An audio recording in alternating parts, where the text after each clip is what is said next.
Straight ലൈനിലേക്ക് സ്വാഗതം.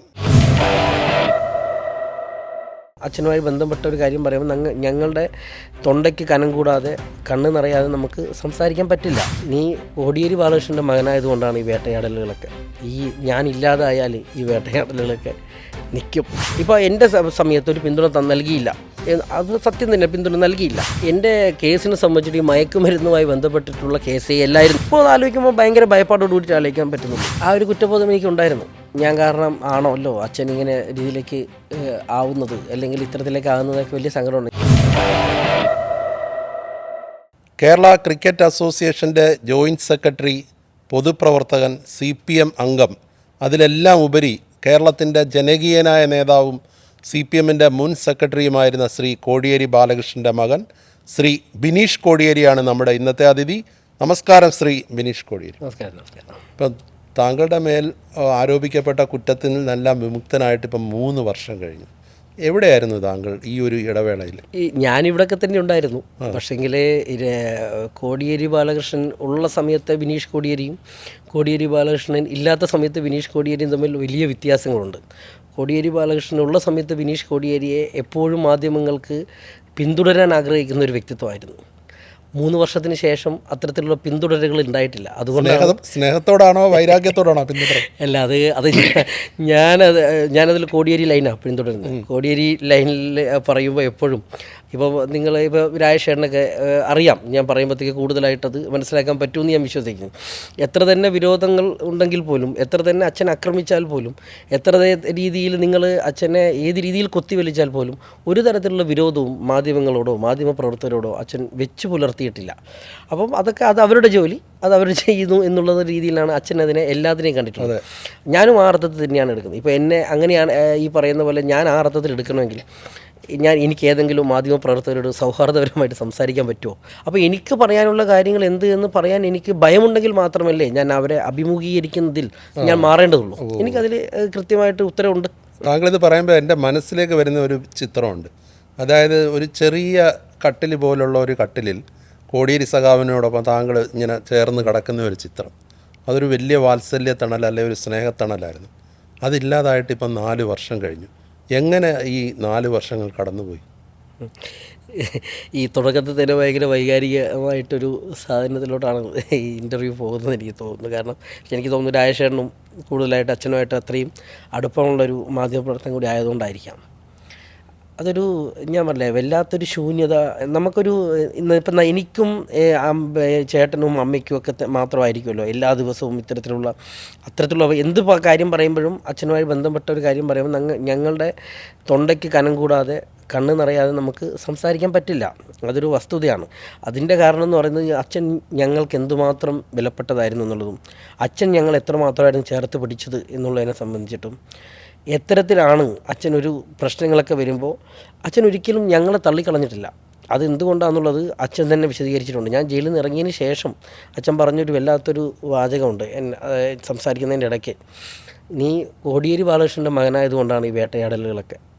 ഞാനില്ലാതായാൽ ഈ വേട്ടയാടലുകളൊക്കെ നിൽക്കും.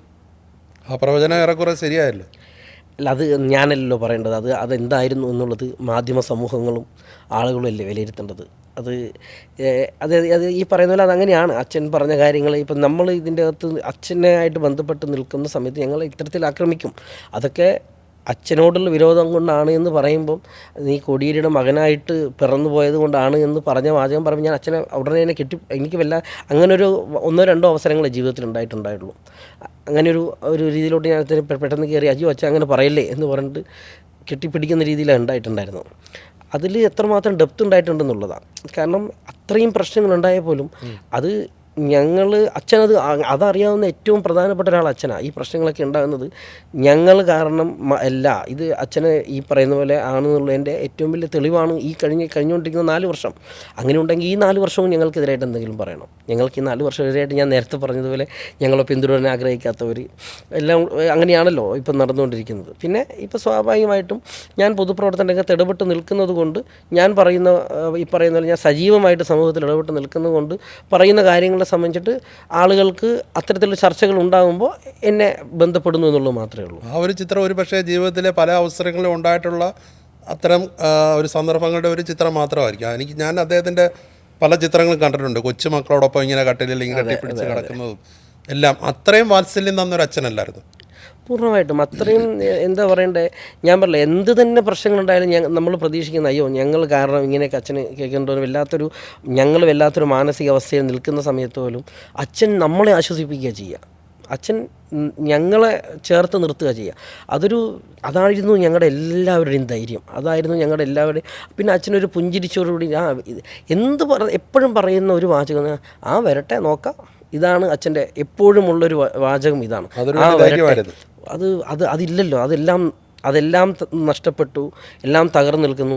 നമ്മൾക്ക് ഒരുപാട് സപ്പോർട്ട് സിസ്റ്റം ഉണ്ടായിരുന്ന ഒരു സംഭവത്തിൽ നിന്നും പെട്ടെന്ന് അതില്ലാതായപ്പോൾ ഞങ്ങൾ വിചാരിക്കുന്നത് എന്താ, വലിയ രീതിയിലുള്ള സപ്പോർട്ട് സിസ്റ്റം പിന്നെയും ഉണ്ടാകുന്നു. അങ്ങനെയൊന്നും ഉണ്ടാവില്ല എന്ന് പൂർണ്ണമായിട്ട് അച്ഛൻ പറഞ്ഞിട്ടുണ്ട്. അതുകൊണ്ട് തന്നെ അതില്ലാത്തത് കൊണ്ട് മുന്നോട്ട് പോകുന്നതിലൊന്നും ഒരു ഭയപ്പാടോ ഒരു പതർച്ചയോ ഒന്നും തോന്നിയിട്ടില്ല. അത് കൃത്യമായിട്ട് അച്ഛൻ ഇതിനെക്കുറിച്ചൊക്കെ കൃത്യമായിട്ട് എൻ്റെ അടുത്ത് സംസാരിക്കുന്ന സമയത്ത് കൃത്യമായിട്ട് പറഞ്ഞിട്ടുണ്ട്. ഇപ്പം കോടിയേരി ബാലകൃഷ്ണനെ വിലയിരുത്തുമ്പോൾ നല്ല നയമുള്ള നേതാവായിരുന്നു. ഇപ്പോൾ എല്ലാവരെ കാണുമ്പോഴും ചിരിച്ച് ഇടപെടുന്ന നേതാവ്, പാർട്ടി പ്രവർത്തകരെ പേര് വിളിച്ച് പറഞ്ഞുള്ള അടുപ്പം, പാർട്ടിയുടെ പരമോന്നത സമിതിയായ PBയിലെ അംഗം, പാർട്ടി കേരളത്തിലെ ഒന്നാമൻ. ശരിക്കും കേരളത്തിന് നഷ്ടപ്പെട്ടു പോയ മുഖ്യമന്ത്രിയാണോ കോടിയേരി ബാലകൃഷ്ണൻ? അത് എനിക്കത് ഞാൻ പറയുന്നത് എന്നുള്ളതിനേക്കാൾ ഉപരി ജനങ്ങളത് മനസ്സിൽ പറയുന്നുണ്ട്. ജനങ്ങളത് മനസ്സിൽ പറയുന്ന കാര്യങ്ങൾ അവരുടെ വൈകാരിക പ്രകടനങ്ങളായിട്ട് പുറത്തോട്ട് പറയുന്നു. എന്നെ നേരിട്ട് കാണുമ്പോൾ ഒരുപാട് ആളുകൾ പറയുന്നുണ്ട്, അത് എഴുതിയിട്ടുള്ള ആളുകളുണ്ട്. അപ്പം എങ്ങനെയായിരിക്കണം ഈ പറയുന്ന പോലെ അത്തരത്തിലൊരു മുഖ്യമന്ത്രി ആയിരുന്നെങ്കിൽ എത്തരത്തിലുള്ള ഇടപെടലുകൾ നടത്തിയെന്നുള്ളത് മുൻകാല അച്ഛൻ്റെ പ്രവർത്തന ഇടപെടലുകളുകൊണ്ട് ആളുകൾക്ക് വന്നിട്ടുള്ള ഒരു അനുഭവമാണ്, ബോധ്യങ്ങളാണ്.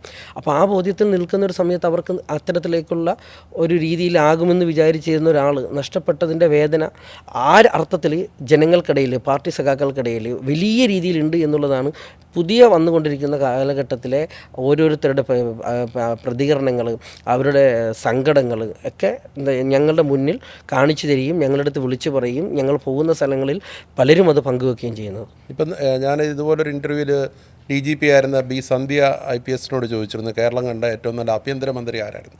ഈ പാർട്ടിയിൽ നിന്ന് തന്നെ ആഭ്യന്തരമന്ത്രിമാർ വേറെ ഉണ്ടായിട്ടുണ്ട്. പക്ഷേ അവർ പറഞ്ഞ എന്തുകൊണ്ട് ഏറ്റവും മികച്ച ആഭ്യന്തരമന്ത്രി ശ്രീ കോടിയേരി ബാലകൃഷ്ണനാണെന്നാണ്. അതുകൊണ്ടാണ് ഞാൻ ചോദിച്ചത്, ഒരു പക്ഷേ അദ്ദേഹത്തിന് ഒരു അവസരം മുഖ്യമന്ത്രിയായി പ്രവർത്തിക്കാൻ കിട്ടിയില്ലല്ലോ.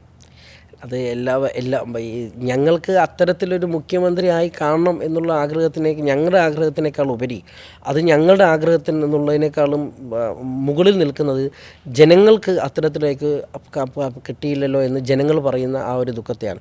അപ്പോൾ ഞങ്ങളുടെ അച്ഛൻ നഷ്ടപ്പെട്ടതാണല്ലോ ഏറ്റവും വലുത്.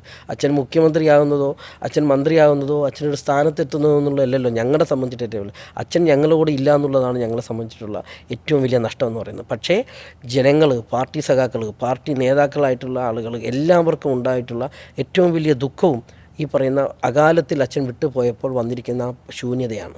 ആ ദുഃഖം ചിലപ്പോൾ ഒരു പാർട്ടി അംഗങ്ങൾക്കിടയിൽ ഒരു രോഷമായി പോലും മാറിയിട്ടുണ്ടോ എന്ന് എനിക്ക് സംശയമുണ്ട്. കാരണം ഇത് പലവട്ടം ചർച്ച ചെയ്തിട്ടുള്ളതാണെങ്കിലും പാർട്ടിക്കാരുടെ ഉള്ളിലും അല്ലാതെ കോടിയേരിയെ ഇഷ്ടപ്പെടുന്നവരുടെ ഉള്ളിലും എല്ലാം ആ ചോദ്യം ഇപ്പോഴും നിൽക്കുകയാണ്. കോടിയേരിയോട് പാർട്ടി നീതി കാണിച്ചോ? കാരണം പെട്ടെന്ന് അദ്ദേഹത്തിന് അസുഖം മൂർച്ഛിച്ച വേളയിലാണെങ്കിലും പാർട്ടിക്ക് കാത്തിരിക്കാമായിരുന്നു. പാർട്ടി സെക്രട്ടറി സ്ഥാനത്ത് നിന്ന് ഒഴിയേണ്ട കാര്യമില്ലായിരുന്നു എന്ന് വിശ്വസിക്കുന്ന ഒരുപാട് പേരുണ്ട്. അതുപോലെ തന്നെ മദ്രാസിൽ നിന്ന് അദ്ദേഹത്തിൻ്റെ വിയോഗശേഷം അദ്ദേഹം ദീർഘകാലത്തിന് അദ്ദേഹത്തിൻ്റെ പ്രവർത്തന കേന്ദ്രമായിരുന്ന തലസ്ഥാനത്തേക്ക്, തിരുവനന്തപുരത്തേക്ക് ഇവിടെ കൊണ്ടുവന്ന ഒരു അന്ത്യോപചാരം അർപ്പിക്കാൻ തയ്യാറായില്ല. അദ്ദേഹം പാർട്ടി സെക്രട്ടറി എന്നുള്ള നിലയിൽ പ്രവർത്തിച്ച AKG സെൻറ്ററിൽ അദ്ദേഹത്തിൻ്റെ മൃതദേഹം വെച്ചില്ല, നേരെ കണ്ണൂരിലേക്ക് കൊണ്ടുപോയി. ഇതൊക്കെ ഇന്നും ഈ ഒരു വിങ്ങലായിട്ട് മനസ്സിൽ സൂക്ഷിക്കുന്ന ആൾക്കാരുണ്ട്. എന്ത് പറയുന്നു? അല്ല, അതിപ്പം അത്തരത്തിലേക്കുള്ള അവരുടെ ആത്മവികാരങ്ങൾ അല്ലെങ്കിൽ അത്തരത്തിലുള്ള വിങ്ങലുകൾ ഒക്കെ ഞാൻ പോകുന്ന പല സ്ഥലങ്ങളിൽ അല്ലെങ്കിൽ ഞാൻ പോകുന്ന പാർട്ടി പരിപാടികൾക്കിടയിൽ ഞാൻ ബന്ധപ്പെടുന്ന സഖാക്കൾ അല്ലെങ്കിൽ എന്നോട് ബന്ധപ്പെടുന്ന സഖാക്കളൊക്കെ തന്നെ അത്തരത്തിലുള്ള അവർക്കൊരു വൈകാരികമായിട്ട് പറയാറുണ്ട്. പക്ഷേ ഞങ്ങൾ അതിനകത്ത് പറയേണ്ടുന്ന ഒന്ന്, ഇപ്പം അത്തരത്തിലേക്കുള്ള പ്രതികരണങ്ങളിലേക്ക് ഞങ്ങൾ കുടുംബം പോകുന്നത് ശരിയല്ല എന്നുള്ള അഭിപ്രായമാണ് ഞങ്ങളുടെ കുടുംബത്തിനുള്ളത്. കാരണം അത് അങ്ങനെയല്ല അതിനെ കാണേണ്ടത്. അത്തരത്തിലേക്ക് ഞങ്ങളൊരു അഭിപ്രായ പ്രകടനങ്ങളിലേക്ക് പോകുമ്പോൾ അത് വേറെ തരത്തിലേക്കുള്ള വ്യാഖ്യാനങ്ങളിലേക്ക് പാർട്ടിക്ക് എതിരായിട്ട് തിരിയുവാൻ വേണ്ടി സാധ്യതയുണ്ട്. ഇപ്പോൾ പാർട്ടി അതിനകത്തൊരു മറുപടി പറഞ്ഞിട്ടുണ്ട്. ആ പാർട്ടി മറുപടിയുടെ കൂടെ പോകാനേ ഞങ്ങൾക്ക് പറ്റൂ എന്നുള്ളതിൻ്റെ കാരണം എന്ന് പറയുന്നത് ഒരു കമ്മ്യൂണിസ്റ്റ് പാർട്ടി നേതാവിനെ സംബന്ധിച്ചുള്ള ജീവിതത്തിലും മരണത്തിലും സംഭവിച്ചാലും അദ്ദേഹത്തിൻ്റെ ജീവിതത്തിലും മരണത്തിലുമുള്ള നിലപാടുകൾ എടുക്കുന്നതിന് സ്വാഭാവികമായിട്ടും പാർട്ടിക്ക് അധികാരമുണ്ട്, അതോടൊപ്പം തന്നെ കുടുംബത്തിനുമുണ്ട്. അപ്പം പാർട്ടി അങ്ങനെ ഒരു തീരുമാനത്തിൻ്റെ ഭാഗമായിട്ടൊരു കാര്യം ഇപ്പോൾ പൊതുജന മധ്യത്തിൽ പറഞ്ഞിരിക്കുന്നു. ആ പറഞ്ഞിരിക്കുന്ന കാര്യത്തിന് എതിരായിട്ട് പറയാൻ വേണ്ടി ഞങ്ങൾ പാർട്ടി കുടുംബം എന്ന രീതിയിൽ ഞങ്ങൾക്ക് പറ്റില്ല.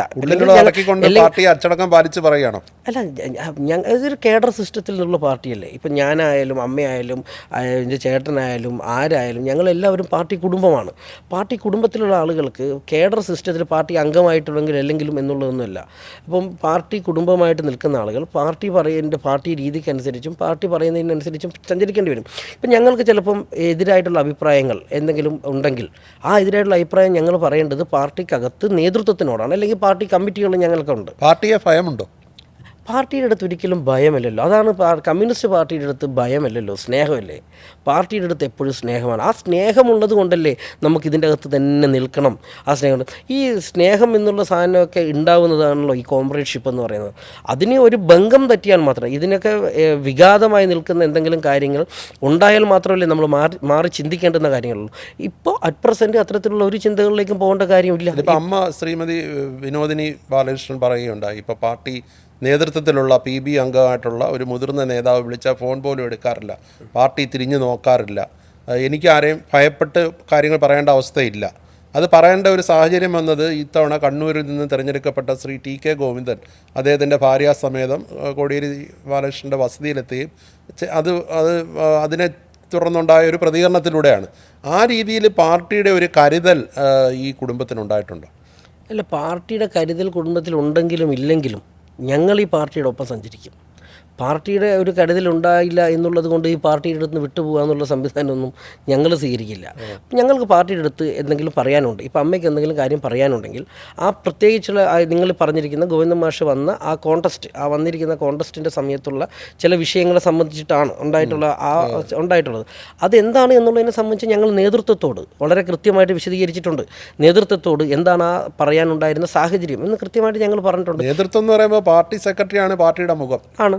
പാർട്ടി സെക്രട്ടറിയുടെ ഭാഗമായിട്ടും ഈ പറയുന്ന ഇപ്പം പോൾ ബ്യൂറോ അംഗമായിട്ടുള്ള പ്രതിപക്ഷ നേതാവായിട്ടുള്ള പിണറായി വിജയൻ്റെ അടുത്തും ഒക്കെ ഈ പറയുന്ന കണ്ണൂർ ജില്ലാ സെക്രട്ടറി ആയിട്ടുള്ള, ഇപ്പം ഞങ്ങൾ കണ്ണൂർ ഉള്ളതുകൊണ്ട് കണ്ണൂർ ജില്ലാ സെക്രട്ടറി ആയിട്ടുള്ള ആളുകളടുത്തും കൃത്യമായിട്ട് അതിനെ സംബന്ധിച്ചിട്ടുള്ള കോൺടെസ്റ്റ് എന്താണ്, അതിൻ്റെ കോൺടെസ്റ്റ് എന്താണ് ഞങ്ങൾ വിശദീകരിച്ചിട്ടുണ്ട്. ഞങ്ങൾ അതാണല്ലോ ചെയ്യേണ്ടത്. ഇത്തരത്തിലേക്കുള്ള ഒരു അഭിപ്രായ പ്രകടനം ഞങ്ങളുടെ ഭാഗത്ത് നിന്ന് വന്നാൽ പാർട്ടി സ്വാഭാവികമായിട്ടും ഞങ്ങളുടെ അടുത്ത് ചോദിക്കുമല്ലോ, എന്താണ് ഇങ്ങനത്തെ ഒരു കാര്യം എന്നുള്ളതിൻ്റെ നിങ്ങളെന്താണ് നിങ്ങളുടെ ആശങ്ക. ആ ആശങ്ക ചോദിച്ചിട്ടുണ്ട്, ആ ആശങ്ക ഞങ്ങൾ പങ്കുവച്ചിട്ടുണ്ട്. താങ്കൾ തന്നെ ഇതിനെ കുറ്റവിമുക്തനാക്കപ്പെട്ടിട്ട് തന്നെ 3 വർഷം കഴിഞ്ഞു.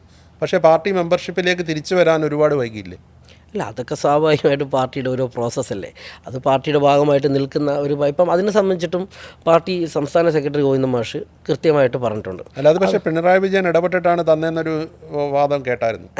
അതൊന്നും ഒരു ശരി. പാർട്ടി സംസ്ഥാന സെക്രട്ടറി തന്നെയാണല്ലോ അത്തരം കാര്യങ്ങളൊക്കെ ഇടപെടുക. പാർട്ടിയുടെ ദൈനംദിന കാര്യങ്ങളും പാർട്ടിയുമായിട്ട് ബന്ധപ്പെട്ട് നിൽക്കുന്ന കാര്യങ്ങളൊക്കെ തന്നെ പാർട്ടി സംസ്ഥാന സെക്രട്ടറിയാണ്. ഒരു വിവേചനം താങ്കൾ നേരിട്ടിട്ടില്ല എന്ന് താങ്കൾ പറയൂ. അല്ല, അങ്ങനെയൊന്നും ഞാൻ പറയുന്നത് ശരിയല്ലെന്നേ. ഞാൻ ഈ അച്ചടക്കത്തോടെ പറയത്തുള്ളൂ. അല്ല, അതല്ല, ഞാനൊരു വളണ്ടറി സംവിധാനത്തിൽ നിന്ന ആളുകളാണ്. ഞാൻ വളണ്ടറി സംവിധാനത്തിൽ തന്നെ അങ്ങനെയൊക്കെ നിന്ന ഒരു സംവിധാനത്തിൽ നിന്ന് വളർന്നു വന്ന ഒരാളാണ്. ഇപ്പോൾ എനിക്ക് ഒരു പ്രശ്നം പെട്ടെന്ന് ഒരു വൈകാരികമായിട്ട് ഞാൻ പ്രതികരിച്ചാൽ അത് സ്വയമേവ തിരുത്താൻ വേണ്ടിയിട്ട് തയ്യാറാവുന്ന രീതിയിലാണ് ഞങ്ങളൊക്കെ പരിവപ്പെട്ടിട്ടുള്ളത്. വൈകാരികമായി മനുഷ്യരാണ് എല്ലാവരും. വൈകാരികമായി പ്രതികരിക്കുന്നവരെ കൂടി ആശ്വസിപ്പിച്ച് അവരുടെ പ്രശ്നം പരിഹരിച്ച് നിർത്തേണ്ടതാണ് പാർട്ടി. അങ്ങനെ ചെയ്തിരുന്നുവെങ്കിൽ TK ഗോവിന്ദനും കുഞ്ഞികൃഷ്ണനും ആലപ്പുഴ G സുധാകരനും ഒന്നും സ്ഥാനാർത്ഥികളായിട്ട് എതിർപക്ഷത്ത് വരില്ലായിരുന്നു എന്ന് ചിന്തിക്കുന്നവരും ഉണ്ട്. അല്ല, അത് അവരുടെ അഭിപ്രായം. ആ അഭിപ്രായം എന്ന് പറയുന്നത് ആ അഭിപ്രായത്തിൻ്റെ ഭാഗമായിട്ട് ഇപ്പോൾ അവരൊരുപാട് ഇപ്പം ഗോവിന്ദ മാഷ് വന്നപ്പോൾ ഒരുപാട് വിഷമത്തോടെ ഞങ്ങൾ ഒരുപാട് കാര്യങ്ങളൊക്കെ സംസാരിച്ചു. അത് മാഷിൻ്റെ വൈകാരികമായിട്ടുള്ള വിശകലനമാണ്. എന്തായിരുന്നു അദ്ദേഹത്തിന് കോടിയേരിയുമായിട്ടുള്ള ബന്ധം, കോടിയേരി എങ്ങനെയായിരുന്നു അദ്ദേഹം കണ്ടിട്ടുണ്ടായിരുന്നത് എന്നൊക്കെ അദ്ദേഹം അത് പറയുന്നുണ്ട്. അത് ഈ പാർട്ടിയുടെ വേറൊരു ദോഷമായിട്ട് കാണുന്നത്, കഴിഞ്ഞ ദിവസം വരെ ഈ പാർട്ടിക്ക് വേണ്ടി ജീവൻ സമർപ്പിച്ച് അല്ലെ ആ രീതിയിൽ പ്രവർത്തിച്ചവർ പാർട്ടി വിട്ടാൽ വർഗശത്രുവും വർഗവഞ്ചകനുമായി മാറും. അല്ല അതങ്ങനെയാണല്ലോ. അത് ഈ പാർട്ടിയെ സംബന്ധിച്ചിട്ട് അതാണ് ഞാൻ നേരത്തെ പറഞ്ഞത്. ഈ പാർട്ടി കേഡർ സിസ്റ്റത്തിൽ നിൽക്കുമ്പോൾ അത്തരത്തിലൊക്കെ ഉണ്ടാവും. അങ്ങനെയാകാൻ താങ്കൾക്ക് താല്പര്യമില്ല? അല്ല അങ്ങനെയല്ലല്ലോ. ഞാൻ ഈ പറയുന്ന പോലെ അത് അങ്ങനെ ആർക്കും താല്പര്യം, ഗോവിന്ദ മാഷിന് ഒരു താല്പര്യം ഉണ്ടായിട്ടുണ്ടാവില്ല, കുഞ്ഞീഷ്ണറിന് ഒരു താല്പര്യം ഉണ്ടായിട്ടില്ല, ജി സുരേഷ് ഒരു താല്പര്യം ഉണ്ടായിട്ടില്ല, ഉണ്ടാവില്ല. ഇതൊക്കെ ഒരു സാഹചര്യം വരുമ്പോൾ അവർക്ക് അത്തരത്തിലേക്ക് ഇപ്പം ഞാനത് പറയുന്നതിനേക്കാൾ എത്രയോ വലുതായി. ഇപ്പോൾ ജി സുരേഷ് സാവും ഗോവിന്ദ മാഷും ഈ പറയുന്ന പോലെ കുഞ്ഞീഷ്ണറിനൊക്കെ ഈ പാർട്ടിയുടെ കൂടെ തന്നെ അവരുടെ ജീവിതകാലം മുഴുവൻ സഞ്ചരിച്ചിട്ടും അവർക്ക് പെട്ടെന്ന് ഈ പാർട്ടിയുടെ പ്രത്യേകിച്ച് ഈ കേഡർ സിസ്റ്റത്തിൽ വളരുന്ന ഈ കേഡർ സിസ്റ്റത്തിൽ ജീവിക്കുന്ന ഈ കമ്മ്യൂണിസ്റ്റ് പാർട്ടിക്കകത്ത് നിന്നും പെട്ടെന്ന് അത്തരത്തിലേക്ക് അവർക്ക് അങ്ങനത്തെ ഒരു ചിന്തയിലേക്ക് പോകണമെങ്കിൽ എത്രമാത്രം അവർ മുറിപ്പെട്ടിട്ടുണ്ടാവും എന്നുള്ള സാധനം അവർ പറയുന്നുണ്ട്. അത് പക്ഷെങ്കിൽ ഈ പാർട്ടിയെ സംബന്ധിച്ചിട്ട് ശരിയാണോ എന്നുള്ളതാണല്ലോ ഈ പാർട്ടിയുടെ ഭാഗമായിട്ട് നിൽക്കുന്ന ആളുകൾ ചിന്തിക്കേണ്ടത്. അത് തടയാൻ വേണ്ടി ഈ പാർട്ടിക്ക് പറ്റുമായിരുന്നോ, ഈ പാർട്ടിക്ക് അതിൽ കൂടുതൽ ഇടപെടാൻ പറ്റുമായിരുന്നോ എന്നുള്ളതാണ്. അതിന് സ്വയം വിമർശനപരമായിട്ട് ഇപ്പോൾ നടക്കുന്ന റിവ്യൂകളിൽ ഇത്തരത്തിലുള്ള കാര്യങ്ങളൊക്കെ ചർച്ച ചെയ്യുന്നുണ്ട്. അത് അവിടെയും പറയുന്ന ഒരു പോയിന്റ് ഉണ്ട്, കോടിയേരി ഉണ്ടായിരുന്നു എങ്കിൽ. അല്ല അതെ, അത് ഞാൻ പറയുന്നത് ഇത്തരത്തിലുള്ള നേരത്തെ ഞാൻ പറഞ്ഞ പോലെ പാർട്ടി സഖാക്കൾക്ക് ഉണ്ടാകുന്ന ഒരു വൈകാരികതയാണത്. ഇത്തരത്തിലുള്ള വിഷയങ്ങളൊക്കെ മുമ്പുണ്ടായിരുന്നപ്പോൾ ഇങ്ങനെ ഇടപെട്ടു, ഇപ്പോൾ അങ്ങനെ ഒരു ഇടപെടൽ കാണുന്നില്ല എന്നുള്ളൊക്കെ ചിന്ത വരാം. പക്ഷെങ്കിൽ അതൊരു ഈ പറയുന്ന ഓരോ സാഹചര്യമാണ്, ഓരോ തരത്തിലുള്ള ചിന്തകളും. ഈ തെരഞ്ഞെടുപ്പിലെ പരാജയ ശേഷമാണെന്ന് തോന്നുന്നു, ഞാൻ എൻ്റെ ഓർമ്മ ശരിയാണെങ്കിൽ താങ്കളിട്ട ഒരു പിക്ചർ, ഒരു ഫോട്ടോ പോസ്റ്റ് ചെയ്തതിൽ കോടിയേരി സഖാവ് പുഷ്പൻ്റെ അടുത്ത് നിൽക്കുന്നതായിരുന്നു. അങ്ങനെ ഒരു ചിത്രം ഇടാനുള്ള കാരണം എന്തായിരുന്നു? ഇല്ല, അത് ആ സമയത്ത് എനിക്ക് വൈകാരികമായിട്ട് വന്നിരിക്കുന്ന ഒരു സംഭവം വെച്ചാൽ അത് ഒരു ഇപ്പം എങ്ങനെയായിരിക്കണം നമ്മുടെ ഈ പറയുന്ന പാർട്ടി സഖാക്കളുടെ ഇടയിൽ നമ്മൾ നിൽക്കേണ്ടത്, അല്ലെങ്കിൽ രക്തസാക്ഷികളായിട്ടുള്ള ആളുകളെ നമ്മൾ എങ്ങനെയായിരിക്കണം കാണേണ്ടത് എന്നുള്ളതിനെ സംബന്ധിച്ചുള്ളൊരു ചിന്തയാണ്. ആ പോസ്റ്റ് അവിടെ തന്നെ കിടപ്പുണ്ട്. ഞാൻ വേറൊരു പോസ്റ്റ് ഇട്ടിട്ടുണ്ടായിരുന്നു. ആ പോസ്റ്റ് ഇട്ടപ്പോഴത്തേക്ക് അതിനെ ചർച്ച ചെയ്ത് കൊണ്ടുപോയത് മറ്റൊരു തരത്തിലേക്ക്. അപ്പം ഞാൻ നേരത്തെ പറഞ്ഞ പോലത്തെ ചിന്ത അതൊരു സ്വയം വിമർശനമാണ് എന്നെ സംബന്ധിച്ചിട്ട്. ഞാൻ അങ്ങനത്തെ ഒരു പോസ്റ്റ് ഇട്ടാൽ അത് ആ പോസ്റ്റിൻ്റെ കോണ്ടസ്റ്റിലല്ല ജനങ്ങൾക്കിടയിൽ അത് കിട്ടുന്നതെന്നും ആ കോണ്ടസ്റ്റിലല്ല സഖാക്കൾക്കിടയിൽ അത് കിട്ടുന്നതെന്നും എനിക്ക് മനസ്സിലായപ്പോൾ ഞാൻ രാത്രി തന്നെ ആ പോസ്റ്റ് പിൻവലിച്ചു. അപ്പോൾ അതാണ് ഈ പാർട്ടി ഉള്ളിലുള്ള അഭിപ്രായം പ്രകടിപ്പിക്കാനുള്ള. അങ്ങനെ നിങ്ങൾ തന്നെ പാർട്ടി പറയുന്നുണ്ട്, വാട്സപ്പിലൂടെ വേണമെങ്കിലും വിമർശനം അയക്കാം, ഉള്ളതെല്ലാം തുറന്നു പറയാം, ആർക്ക് വേണമെങ്കിലും വലിപ്പച്ചെറുപ്പമില്ലാതെ വിമർശിക്കും. ഇതൊന്നും ഇതിനു മുമ്പ് ഇല്ലായിരുന്നു. അല്ല അതാണല്ലോ ഈ പാർട്ടിയെ സംബന്ധിച്ചിട്ട് നമ്മൾ മനസ്സിലാക്കേണ്ട ഏറ്റവും ഒരു വിശാലമായൊരു പ്ലാറ്റ്ഫോം ഒരുക്കിയിരിക്കുന്നു. ഇപ്പോൾ ഏതെങ്കിലും ഒരു പാർട്ടി ഒരു തെറ്റ് സംഭവിച്ചാൽ, ഒരു തെറ്റ് പറ്റിയാൽ അത് ഞങ്ങൾക്ക് പറ്റിയ തെറ്റാണ് എന്ന് ഏറ്റുപറയുകയും അത് തിരുത്തുവാൻ തയ്യാറാവുകയും ചെയ്യുന്ന ഏതെങ്കിലും ഒരു പാർട്ടി ഇന്ന് ഇന്ത്യയിൽ പ്രവർത്തിക്കുന്നുണ്ടോ? അത് ഞങ്ങൾക്ക് അഭിമാനപൂർവ്വം പറയാൻ പറ്റും. ഒരു ഇലക്ഷനിൽ തോറ്റത് കൊണ്ട് മാത്രം ഈ സംഘടന അങ്ങ് ഒലിച്ചു പോകാൻ പോകുന്നു എന്ന തരത്തിലേക്ക് വ്യാഖ്യാനങ്ങൾ ഉണ്ടാവാം. പക്ഷേ ഈ പറയുന്ന പാർട്ടിക്കകത്ത് ഈ പറയുന്ന പാർട്ടി കേഡർമാർക്കിടയിൽ, പാർട്ടി അനുഭാവികൾക്കിടയിൽ വലിയ രീതിയിൽ ആശങ്കകൾ നിലനിൽക്കുന്ന ഒരു സമയമാണ്. അങ്ങനെ ആശങ്ക നിലനിൽക്കുന്ന സമയത്ത് എന്താണ് ചെയ്യേണ്ടത്? നിങ്ങളെല്ലാവരെയും കേൾക്കുവാൻ ഈ പാർട്ടി തയ്യാറാണ്. ആ പാർട്ടി നിങ്ങളുടെ മുന്നിൽ ഇത്തരത്തിലൊരു പ്ലാറ്റ്ഫോം തുറന്നു വെച്ചിരിക്കുന്നു. നിങ്ങൾക്ക് എല്ലാ രീതിയിലുമുള്ള എന്ത് തരത്തിലുള്ള അഭിപ്രായങ്ങളും പറയുവാൻ വേണ്ടിയിട്ട് പറ്റുന്ന ഒരു പാർട്ടിയാണ് എന്ന് വളരെ വിശാല അർത്ഥത്തിൽ മുന്നിൽ കാണിച്ചു കൊടുത്തിരിക്കുന്നു. അപ്പോൾ ഇനി ഈ ആശങ്കകളെല്ലാം ക്രോഡീകരിച്ചുകൊണ്ട് പാർട്ടി ഒരു കമ്മിറ്റി ചേർന്നുകൊണ്ട് ഇനി ഞങ്ങൾ എങ്ങനെ മുന്നോട്ട് പോകും, എങ്ങനെയാണ് ഇതിനകത്തൊരു തിരുത്തൽ വരുത്തി മുന്നോട്ട് പോകാൻ പോകുന്നതെന്ന് പറയും. ആ തിരുത്തലോടൊപ്പം തന്നെ സഞ്ചരിക്കുക എന്നുള്ളതാണ് നമുക്ക്. ഇപ്പോൾ അതിന് ഈ പറയുന്ന പോലെ വീണ്ടും അതിനെതിരായിട്ടുള്ള വൈകാരികത ഇങ്ങനെയൊന്നും ഈ പാർട്ടി പോയാൽ പോരാ, ഇങ്ങനത്തെ രീതിയിലൊന്നും പോയാൽ ഈ പാർട്ടി നന്നാവില്ല എന്ന് ചിന്തിക്കുന്ന ആളുകൾ ഉണ്ടാകാം. അത്തരത്തിലുള്ള ആളുകൾക്ക് കൂടി അഭിപ്രായം പറയുവാനും അത്തരത്തിലുള്ള ആളുകളുടെ ആശങ്കകൾ പരിഹരിച്ച് മുന്നോട്ട് പോകും എന്ന് തന്നെയാണ്. അങ്ങനെ പോകാൻ പറ്റിയില്ലെങ്കിലാണ് രാജേട്ടൻ പറഞ്ഞ പോലത്തെ ഈ പ്രശ്നത്തിലോട്ട് പോകുന്നത്. ഇപ്പം ഞാൻ രണ്ടാമതൊരു ഫ്രെയിമിനെ കുറിച്ച് പറയാം. താങ്കളുടെ നേരത്തെ ഒരു ഫ്രെയിമിനെ കുറിച്ച് ഞാൻ പറഞ്ഞു. ഇപ്പോൾ അടുത്തിടെ ശ്രീമതി വീണ വിജയനെ ശ്രീ പിണറായി വിജയൻ്റെ വസതിയിൽ ED ചോദ്യം ചെയ്ത വേളയിൽ അതിൻ്റെ മുന്നിൽ വലിയ ബഹളം ഉണ്ടായപ്പോൾ അവരെ അങ്ങനെ ബഹളം വയ്ക്കുന്ന പാർട്ടി പ്രവർത്തകരെ പിന്തിരിപ്പിക്കുന്ന ഒരു ബിനീഷ് കോടിയേരിയാണ് ഇപ്പോൾ അടുത്തിടെ കണ്ട ഏറ്റവും ഒടുവിൽ ഈ പൊതുമധ്യത്ത് കണ്ടത്. അത് ഒരു മധുരമായ പ്രതികാരമായി വ്യാഖ്യാനിക്കപ്പെടുന്നവരുമുണ്ട്. കാരണം താങ്കൾക്കെതിരെ താങ്കൾ പരപ്പന അഗ്രഹാര ജയിലിൽ അടയ്ക്കപ്പെട്ട വേളയിലൊന്നും പാർട്ടിയുടെ ഒരു പിന്തുണ താങ്കൾക്ക് കിട്ടിയിരുന്നില്ല. മറിച്ച് ശ്രീ പിണറായി വിജയൻ്റെ മകളുടെ കാര്യം വന്നപ്പോൾ പാർട്ടി ഒന്നടങ്കം ഇത്രയും അധികം ബഹളം വയ്ക്കുകയും എല്ലാം ചെയ്ത സാഹചര്യം ഉണ്ടായി. അത് താങ്കൾക്ക് കിട്ടാത്ത പിന്തുണയാണ് വീണ വിജയന് കിട്ടിയത്. അന്നേരം താങ്കൾ അവിടെ നിൽക്കുമ്പോൾ താങ്കൾ ആത്മാർത്ഥമായിട്ടായിരിക്കും അവിടെ വന്നു നിന്ന്. പക്ഷേ സാമാന്യ ജനം ഇങ്ങനെ ചിന്തിച്ചിട്ടുണ്ട്. ഇതിൽ ആദ്യമായിട്ട് മനസ്സിലാക്കുന്നത് ഇപ്പം വീണ, വിക്കി, ഞാൻ, ബിനോയ്, ഇപ്പം ജെയ്സൺ, കുഞ്ഞു, ഇപ്പം ഞാൻ പറഞ്ഞത് ഇതൊക്കെ ഞങ്ങളുടെ പാർട്ടി നേതാക്കളുടെ മക്കളുടെ പേരുകളാണ്. ഇപ്പോൾ അത് ഞങ്ങളെല്ലാവരും ഒരുമിച്ച് വളർന്ന ആളുകളല്ലേ, ഞങ്ങളൊരു സമപ്രായക്കാരായിട്ട് വളർന്ന ആളുകൾ. ഇപ്പോൾ എനിക്കൊരു പ്രശ്നം ഉണ്ടാകുമ്പോൾ ഇപ്പം വീണ മോശമായിട്ട് ചിന്തിക്കും എന്ന് ഞാൻ സ്വപ്നത്തിൽ പോലും ചിന്തിക്കുമോ? അങ്ങനെയൊന്നും അല്ലല്ലോ. ഇപ്പോൾ എനിക്കും ഞാനും വീണയും ഈ പറയുന്ന വിക്കിയൊക്കെ ആയിട്ടുള്ള എൻ്റെ ബിനോയിയൊക്കെ ആയിട്ടുള്ള ഞങ്ങൾ തമ്മിലുള്ള കുട്ടിക്കാലമൊക്കെ എന്തുമാത്രം ഞങ്ങൾ ഒരുമിച്ച് യാത്രകൾ ചെയ്തിട്ടുണ്ട്, എന്തുമാത്രം ഞങ്ങൾ ഒരുമിച്ച് ബന്ധപ്പെട്ടു. അപ്പം നിങ്ങളെല്ലാവരും ധരിച്ചിരിക്കുന്ന അങ്ങനെ ഞങ്ങൾക്കൊരു അപകടം വരുമ്പോൾ ഞങ്ങൾ ഇദ്ദേഹത്തിന് പിണറായി വിജയൻ്റെ കുടുംബം കോടിയേരിക്കെതിരും, കോടിയേരിയുടെ കുടുംബം പിണറായിക്കെതിരും ഒന്നുമല്ല. ഇപ്പം അല്ല, ഞാൻ പറയുന്ന അത്തരത്തിലേക്കുള്ള ഒരു ചോദ്യം. എന്റെ ചോദ്യം അതല്ല, പിന്തുണ താങ്കൾക്ക് ഞാൻ അതിലേക്കാണ് വരുന്നത്, അതിലേക്കാണ്. അപ്പം ഇപ്പം ഇത്തരത്തിലുള്ള പിന്തുണ എന്നൊക്കെ പറയുന്നത് ആപേക്ഷികമാണ്. ഇപ്പോൾ എൻ്റെ സമയത്ത് ഒരു പിന്തുണ നൽകിയില്ല, അത് സത്യം തന്നെ, പിന്തുണ നൽകിയില്ല, അങ്ങനെയൊന്നും ഇരിക്കട്ടെ. അപ്പം ഇങ്ങനത്തെ ഒരു സിറ്റുവേഷൻ വന്നപ്പോൾ എന്തായിരുന്നു ആ ED കേസിൻ്റെ അകത്തുള്ള രാഷ്ട്രീയപരമായ ഇടപെടലിൽ നിന്നും കഴിഞ്ഞ ഒരു 3-4 വർഷം നമ്മൾ കണ്ടതിന് ശേഷമാണല്ലോ ഇതിൻ്റെ അകത്തൊക്കെ മാറിയത്. മാറിയത് ഇപ്പം അതേ അർത്ഥത്തിൽ ഇപ്പം വീണയെ കരുവാക്കി വെച്ചുകൊണ്ട് പിണറായി സാഹിബിനെതിരായിട്ട് തന്നെയാണ് ആ നീക്കം എന്നുള്ളതാണ് പാർട്ടി വിലയിരുത്തിയത്. അങ്ങനെയാണ് പാർട്ടി വിലയിരുത്തിയ സാഹചര്യത്തിൽ എനിക്ക് ഒരു ഈ പറയുന്ന പ്രൊട്ടക്ഷനും ഒന്നും ഈ പറയുന്ന പോലത്തെ ഒന്നും തന്നില്ലല്ലോ, അതുകൊണ്ട് ഞാൻ ഈ പറയുന്ന പോലെ ഇങ്ങനത്തെ ഒരു നിലപാടല്ലേ സ്വീകരിക്കേണ്ടത് എന്നുള്ളതല്ല ഞങ്ങൾ സ്വീകരിക്കേണ്ടത്. ഇപ്പം ഈ പറയുന്ന വൈകാരികമായിട്ട് ചില സന്ദർഭത്തിൽ എന്തെങ്കിലുമൊക്കെ നിൽക്കുന്ന സമയത്ത് നമ്മൾ അങ്ങോട്ടും ഇങ്ങോട്ടൊക്കെ ആരെങ്കിലുമൊക്കെ പേഴ്സണൽ ഇതിൽ സംസാരിക്കുകയോ പ്രതികരിക്കുകയോ ഒക്കെ ചെയ്തിട്ടുണ്ടാകും. അതൊന്നും ഇതുമായി ബന്ധപ്പെട്ട് നിൽക്കുന്ന ഒരു വലിയ ക്യാൻവാസിലേക്ക് വരുമ്പോൾ എനിക്ക് ഇത് കിട്ടിയില്ല, എനിക്കത് നൽകിയില്ല എന്നുള്ളത് കൊണ്ട് ഞാൻ ഇതിനെല്ലാത്തിനെതിരായിട്ട് നിൽക്കണമെന്നല്ല. അത് കോടിയേരി ലൈനയല്ല, അത് കോടിയേരി ബാലകൃഷ്ണൻ്റെ ചിന്തയിൽ പോലും ഉണ്ടാതിരിക്കുന്ന കോടിയേരി വേ ഓഫ് പൊളിറ്റിക്സും അല്ല. അപ്പം അച്ഛനുണ്ടായിരുന്നെങ്കിൽ എങ്ങനെയായിരുന്നു ഈ പ്രശ്നത്തെ കൈകാര്യം ചെയ്യുക? ഇതേപോലെ തന്നെയായിരിക്കും എന്ന് എനിക്ക് ഉറപ്പുണ്ട്. അതിൻ്റെ അടിസ്ഥാനത്തിലാണ് ഞാൻ ആ രീതിയിൽ ഇടപെടൽ. എനിക്ക് ഈ പറയുന്ന പോലെ തന്നെ പിന്തുണ നൽകിയില്ല, എനിക്ക് കിട്ടാത്തൊരു പിന്തുണ മറ്റൊരാൾക്ക് കിട്ടുമ്പോൾ അതിനെ ഞാൻ എതിർക്കുകയല്ല വേണ്ടതെന്നുള്ളതും ആ പിന്തുണയുടെ കൂടെ ഞാൻ ചേർന്ന് നിൽക്കുകയാണ് വേണ്ടതെന്നുള്ള നല്ല ബോധ്യവും എനിക്കുണ്ട്. അതിൻ്റെ അടിസ്ഥാനത്തിലാണ് ഞാൻ അവിടെ പോയി. ED ചോദ്യം ചെയ്യലിന് ശേഷം ശ്രീ പിണറായി വിജയൻ പറഞ്ഞത് അദ്ദേഹത്തെ അല്ല ചോദ്യം ചെയ്തത്, അദ്ദേഹത്തിൻ്റെ വസതിയിൽ മകൾ താമസിക്കുന്നുണ്ട്, മകളെ ചോദ്യം ചെയ്തതാണ്. ഈ മകളുടെ കാര്യത്തിൽ ഈ പാർട്ടി പ്രവർത്തകർ ഇത്രയും തല്ലുകൊള്ളുകയും അത് കഴിഞ്ഞ് ഇപ്പോൾ ഓരോരുത്തരും ജയിലിൽ കിടക്കുക, ജാമ്യം പോലും പലർക്കും കിട്ടുന്നില്ല. ആ ഒരു അവസ്ഥയിലേക്ക് അവരെയൊക്കെ തെളിവിടേണ്ടതുണ്ടായിരുന്നു. അല്ല, അതൊക്കെ ED റെയ്ഡ് നടന്നതിന് ശേഷമല്ലേ ഞങ്ങൾ അറിയുന്നുള്ളൂ. ഞങ്ങളുടെ പ്രശ്നം എന്താ? ഞങ്ങൾ നിൽക്കുന്നത് ഞങ്ങളുടെ പാർട്ടി പോൾ ബ്യൂറോ അംഗമായിട്ടുള്ള ഞങ്ങളുടെ പ്രതിപക്ഷ നേതാവായിട്ടുള്ള സഖാവ് പിണറായി വിജയനെ തടഞ്ഞു വെച്ചുകൊണ്ട് ED റെയ്ഡ് നടത്തുന്നു. പിണറായി സാഹിബ് പ്രതിയല്ല. പിണറായി സാഹിബ് പ്രതിയല്ലാത്ത ഒരാളെ അദ്ദേഹത്തിൻ്റെ കുടുംബാംഗം പ്രതിയായിട്ടുള്ള ഒരു കേസിൻ്റെ അകത്ത് വന്ന ഒരു അന്വേഷണ ഏജൻസി റെയ്ഡ് നടത്തുന്നു. അതവർക്ക് ചെയ്യാം, ഒരു പ്രശ്നമില്ല. പക്ഷേ പ്രതിയല്ലാത്ത ആളുടെ മൊബൈൽ ഫോൺ പോലും പിടിച്ചു വെക്കുകയും മറ്റുള്ളവരുടെ അടുത്ത് സംസാരിക്കാൻ പോലും സമ്മതിക്കാതിരിക്കുകയും ഒരു കുറച്ച് നേരത്തേക്കെങ്കിലും ഒരു തടവിൽ വെക്കുന്നത് പോലെ നിൽക്കുന്നത് പോലെ ചെയ്തത് കൊണ്ടാണ് ഞങ്ങളവിടെ പോയി. അത് ഞങ്ങളുടെ ഈ പറയുന്ന വൈകാരിക പ്രകടനം എന്നുള്ളതിലുപരി ഞാൻ നേരത്തെ പറഞ്ഞ കോമ്രേഡ്ഷിപ്പിൻ്റെ ഭാഗമാണത്. ഞങ്ങൾ അവിടെ വന്നത് ആ അർത്ഥത്തിലാണ്. അതിന് ഈ പറയുന്ന കാര്യങ്ങളൊക്കെ സംഭവിച്ചു കഴിഞ്ഞതിന് ശേഷമാണ് പിണറായി സാഹിബ് പുറത്തിറങ്ങി വന്നിട്ട് ഇത് പറയുന്നത്. അതിൻ്റെ ഇടയ്ക്ക് ഇതെല്ലാം സംഭവിച്ചു കഴിഞ്ഞു, ഞങ്ങൾക്കൊരു വിവരവും കിട്ടുന്നില്ല അകത്തെന്താ സംഭവിക്കുന്നത് എന്നുള്ളത്.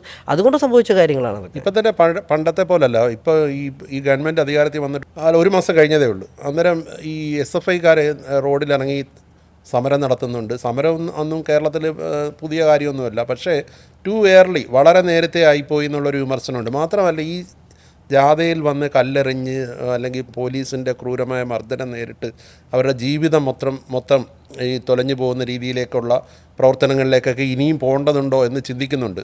അങ്ങനെ ഒരു ചിന്ത വന്നിട്ടുണ്ട്. SFIക്കാരെ ഇങ്ങനെ ഇളക്കി വിടുന്നു, പുറകിലിരുന്ന് കുറേ ആൾക്കാരെ ഇളക്കി വിടുന്നു. പണ്ടൊരു കാലത്ത് ഇത്തരം സമരങ്ങൾക്ക് മുന്നിൽ നിന്ന ഒരാൾ കൂടിയായിരുന്നു ശ്രീ ബിനീഷ്. എന്ത് പറയുന്നു? ഇതൊരു വലതുപക്ഷ ഒരു രാഷ്ട്രീയത്തിൻ്റെ പുതിയ ഒരു സൈദ്ധാന്തികതയാണ് ഇപ്പോൾ ഈ അവതരിപ്പിക്കുന്ന രീതി എന്ന് വെച്ചാൽ, ഇപ്പോൾ ഈ യുവാക്കളെ മൊത്തം സമരത്തിലേക്ക് ഇറക്കി വിടുന്ന ജീവിതം. അങ്ങനെ ഈ സമൂഹം എങ്ങനെയാണ് പരിവപ്പെട്ടത്? ഈ സമൂഹത്തിലെ മാറ്റങ്ങളൊക്കെ ഉണ്ടായത് എങ്ങനെയാണ്? ഓരോ കാലഘട്ടത്തിലെയും വിദ്യാർത്ഥി യുവജനങ്ങൾ നടത്തിയ സമരത്തിൻ്റെ ഭാഗമായിട്ടാണ്. അതിൻ്റെ ഓരോ കാലഘട്ടത്തിലും വിദ്യാർത്ഥി യുവജന പ്രസ്ഥാനങ്ങളോട് സമൂഹം ആവശ്യപ്പെടുന്ന കാര്യങ്ങളുണ്ട്. അത് നിർവഹിക്കുക എന്നുള്ളതാണ് ഓരോ വിദ്യാർത്ഥി യുവജന പ്രസ്ഥാനത്തിൻ്റെയും നയം അല്ലെങ്കിൽ തീരുമാനം എന്നുള്ളത്. ഇപ്പോൾ ടു ഏർലി എന്ന് പറഞ്ഞല്ലോ, ഈ പറയുന്ന പോലെ ഈ ടു ഏർലി ആയിട്ടും ടു ഫാസ്റ്റുമായിട്ടാണ് ഇപ്പോഴത്തെ ഭരണത്തിൻ്റെ കാര്യങ്ങൾ നിലനിൽക്കുന്നത്. ഓരോ കാര്യങ്ങളും നിലപാടുകളും എടുക്കുന്നതും അതിൻ്റെ ശരവേഗത്തിലാണ് പോകുന്നത്. അത്തരത്തിൽ ശരവേഗത്തിൽ ഗവൺമെൻറ് എടുക്കുന്ന തീരുമാനം എടുക്കുമ്പോൾ അതിനേക്കാൾ വലിയ ശരവേഗത്തിലുള്ള പ്രതിഷേധങ്ങൾ ഈ സമൂഹത്തിലെ വിദ്യാർത്ഥി യുവജന പ്രസ്ഥാനങ്ങളുടെ ഭാഗമായിട്ടുണ്ടാകും. അങ്ങനെ SFIയും DYFIയും ഈ പറയുന്ന ഇടതുപക്ഷ വിദ്യാർത്ഥി സംഘടനകളും നടത്തുന്ന പോരാട്ടങ്ങളെ സമരങ്ങൾ വരുമ്പോൾ അത് അവരുടെ ജീവൻ തകർക്കുന്നു അതിനുള്ള ആഖ്യാനവും, വലതുപക്ഷം സമരം നടത്തുമ്പോൾ അത് വലിയ ജനങ്ങൾ, യുവാക്കളും യുവതികളും മുഴുവൻ ഈ പറയുന്ന സർക്കാരിനെതിരായിട്ടുള്ള വൈകാരിക പ്രകടനത്തിന് മുന്നിൽ നിൽക്കുന്നു. ആ വൈകാരിക പ്രകടനങ്ങളെയും ആ യുവാക്കളുടെ ഈ സമരങ്ങളെയും എന്തുകൊണ്ട് സർക്കാർ കാണുന്നില്ല എന്നുള്ള ആഖ്യാനം പറയുന്നതുമാണ് ഈ വലതുപക്ഷ രാഷ്ട്രീയത്തിന്റെ ഇരട്ടത്താപ്പ് എന്ന് പറയുന്നത്. സമരവും പ്രതിഷേധവും ഒന്നും ഈ നാട്ടിൽ പുത്തിരിയല്ല. പക്ഷേ ഇപ്പോൾ കഴിഞ്ഞ ദിവസം നിയമസഭയിൽ പ്രതിപക്ഷ നേതാവ് ഒരു കുപ്പി വെള്ളവുമായിട്ട് വന്ന് ജലപീരങ്കിയിൽ ഉപയോഗിച്ച വെള്ളത്തെക്കുറിച്ച് പറഞ്ഞു. ഈ ജലപീരങ്കി മാത്രമല്ല, ഈ പൂച്ചട്ടി കൊണ്ട് തലക്കടിച്ച് പൊട്ടിച്ച, സമരത്തിൽ നിസ്സാരമായിട്ട് പ്രതിഷേധിച്ചവരെ അടിച്ച് ക്രൂരമായി മർദ്ദിച്ച ഒരുപാട് സംഭവങ്ങൾ ഈ നാട്ടിലുണ്ടായിട്ടുണ്ട്, ഇല്ലേ? അല്ല, അത് പോലീസല്ലല്ലോ. അത് ഈ പറയുന്ന പോലെ പിണറായി സഖാവിൻ്റെ ഞങ്ങളുടെ മുഖ്യമന്ത്രിയായിട്ടുള്ള ഞങ്ങളുടെ സഖാവിനെ തടയാൻ വന്നപ്പോൾ ഞങ്ങളുടെ സഖാക്കൾ പ്രതിഷേധിക്കുമ്പോഴത്തേക്ക് ചിലപ്പോൾ അത്തരത്തിലുള്ള പ്രശ്നങ്ങളൊക്കെ ഉണ്ട്. പോലീസ് ആരുടെയും തലയിൽ ചെടിച്ചട്ടി അത് ലാത്തി കൊണ്ടാണ് അടിച്ചത്. നിങ്ങൾ മനസ്സിലാക്കുന്നത് അല്ല, ഞാൻ പറയട്ടെ, ഈ ലാത്തി കൊണ്ട് അടിക്കുന്ന വെച്ചാൽ ഈ 2001, 2006 കാലഘട്ടം, ഈ സമീപകാല ഈ കാലഘട്ടത്തിൽ ഏറ്റവും വലിയ വിദ്യാർത്ഥി വേട്ട, യുവജന വേട്ട നടന്ന ഒരു കാലഘട്ടം. അന്നാണ് ഈ പറയുന്ന ഗ്രനേഡ് എറിഞ്ഞിട്ടുണ്ട്. ഗ്രനേഡ് എറിഞ്ഞ സമരത്തിൽ പങ്കെടുത്ത് ആ ASFൻ്റെ പ്രവർത്തനമായുള്ള സഖാവ് സജീഷിനെ എടുത്തുകൊണ്ട് പോകുന്ന ഒരു കൂട്ടത്തിൽപ്പെട്ട ഒരാളാണ്. ആ ചീള് തെറിച്ചിട്ട് എന്തോ ഇപ്പം തിരുവനന്തപുരത്തിൽ അന്നത്തെ നമ്മുടെ ഉണ്ടായിരുന്ന മനോജ് ഏട്ടൻ എന്നെ പിടിച്ചൊരു സെക്കൻഡ് ഇങ്ങനെ മാറ്റിയില്ലായിരുന്നെങ്കിൽ അത് നേരെ ഞാൻ ടിയർ ഗ്യാസ് ആണ് എന്ന് വിചാരിച്ചാണ് ഞാൻ അതിൻ്റെ അടുത്തോട്ട് പോകുന്നത്. എന്നെ മനോജേട്ടൻ പിടിച്ചൊന്ന് പിന്നിലോട്ട് വലിച്ചിട്ടില്ലായിരുന്നെങ്കിൽ അതിൽ വലിയൊരു അപകടത്തിലോട്ട് മനോജേട്ടൻ, അത് നമ്മൾ സംസാരിക്കുമ്പോൾ എപ്പോഴും പറയുന്നത് സംഭവിച്ചേനെ. ഗ്രനേഡ് എറിഞ്ഞ് പൊട്ടിച്ചെതറി ചീളുകൾ തെറിച്ച് ഹോസ്പിറ്റലിലായാലും ഇപ്പോഴും അതിൻ്റെ പ്രശ്നങ്ങൾ കാരണം ജീവിക്കുന്ന സഖാക്കളുണ്ട് ആ 2001, 2006 കാലഘട്ടത്തിൽ. ഇലക്ട്രിക് ലാത്തി അതിന് മുമ്പോ അതിന് ശേഷമോ പ്രയോഗിച്ചിട്ടില്ലാത്ത ഒരു സംഭവമാണ് ഇലക്ട്രിക് ലാത്തിയുടെ പ്രയോഗിച്ചിട്ടുണ്ട് ഞങ്ങളുടെ ദേഹത്തൊക്കെ. അത് ഒറ്റ പ്രാവശ്യം പ്രയോഗിച്ചുള്ളൂ. പിന്നെ മനുഷ്യാവകാശ സംഘടനകളും മനുഷ്യാവകാശ കമ്മീഷൻ ഇടപെട്ടതിന് ശേഷമാണ് അത് മാറ്റേണ്ടി വന്നത്. അത്രയും ക്രൂരമായിട്ട് ഈ പറയുന്ന വിദ്യാർത്ഥി സമരങ്ങളെയും യുവജന സമരങ്ങളെയും നേരിട്ട ഒരു ഭരണം ഉണ്ടായിട്ടുള്ളത് ഇവിടെ കോൺഗ്രസിന്റെ നേതൃത്വത്തിലാണ്. ആ ആളുകളാണ് ഇപ്പോൾ വന്നിട്ട് ഇത്തരത്തിലുള്ള CPM നേതൃത്വത്തിലുള്ള ഭരണത്തിന്റെ കാലത്ത് മർദ്ദന പോലീസ് കൈകാര്യം ചെയ്യുന്നതിലൊന്നും ഒരുപാട് കഥകൾ വേണം വിശദീകരിക്കാൻ. അല്ല, അതെ, ഉണ്ട്. പക്ഷേ അങ്ങനെയുള്ള ഈ 10 വർഷത്തിനുള്ളിൽ എവിടെയാണ് ഗ്രനേഡ് വിദ്യാർത്ഥികൾക്കെതിരായിട്ട് പ്രയോഗിച്ചിട്ടുള്ളത്? ഇലക്ട്രിക് ലാത്തി എവിടെയാണ് വിദ്യാർത്ഥികൾക്ക് എതിരായിട്ട് നിങ്ങൾ പ്രയോഗിച്ചിട്ടുള്ളത്? ഇലക്ട്രിക് ലാത്തി പ്രയോഗിച്ചിട്ടുള്ളത്. അതോടൊപ്പം തന്നെ ടിയർ ഗ്യാസുകൾ, ഒരു സമരം വരുന്നതിന് മുമ്പ് ടിയർ ഗ്യാസ് പ്രയോഗിക്കുക, അങ്ങനെയൊന്നും ഇപ്പോൾ ഈ പറയുന്ന 10 വർഷത്തിൽ ഭാവി ഏത് പാർട്ടിപ്പെട്ടവരാണെങ്കിലും പോകുന്നുണ്ട്. അങ്ങനെ പറയുമ്പോൾ കുറച്ചുകൂടി ഇപ്പം വ്യത്യാസം വന്നു. ഇപ്പം നേരത്തെ നിങ്ങൾ പറഞ്ഞിരുന്നത് SFI DYFI പ്രവർത്തകർ, അല്ല, അതെ, 10 വർഷക്കാരെ ഇവരുടെ ഒന്നും പേര് പൊതിച്ചോറ് കൊടുക്കുന്നത് മാത്രമേ കാണാനുള്ളൂ. അല്ല, ഈ പറയുന്ന പോലെ അത് ആ കാലഘട്ടത്തിൽ ഈ പറയുന്ന കാര്യമാണ് കേട്ടോ. അതിനിടെ ഇപ്പോൾ ഈ പറയുന്ന പോലെ തന്നെ ഈ കാലഘട്ടത്തിൻ്റെ ഇടയിൽ SFI ഇപ്പോൾ തന്നെ നിങ്ങൾ പറഞ്ഞ ക്വസ്റ്റ്യൻ നിന്ന് പെട്ടെന്ന് മാറി എല്ലാ വിദ്യാർത്ഥികളും എന്നുള്ള ആക്കിയാൽ ഞാനത് അതേ ക്വസ്റ്റ്യൻ തന്നെ ഉറച്ചിരിക്കുക. SFI ആണെങ്കിലും KSU ആണെങ്കിലും ABVP ആണെങ്കിലും അവരുടെയൊക്കെ ജീവിതവും ഭാവിയും തകർക്കുന്നതാണ് ഈ സമരത്തിൽ ഇവർ നേരിട്ടിട്ടുള്ള ഒരുപാട് 100 കണക്കിന് ഉദാഹരണങ്ങൾ കാണിക്കാറുണ്ട്. അത് പോട്ടെ.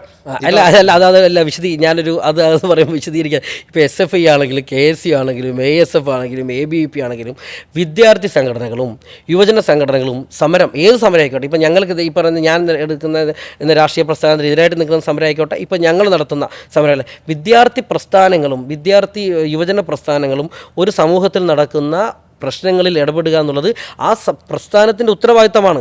അങ്ങനെ എങ്കിൽ സ്വാതന്ത്ര്യ സമരത്തിൻ്റെ അകത്ത് ഭഗത് സിംഗ് വന്നത് ഈ പറയുന്ന 23 വയസ്സിൽ ഭഗത് സിംഗിനെ തൂക്കിക്കൊന്നിട്ടുണ്ട്.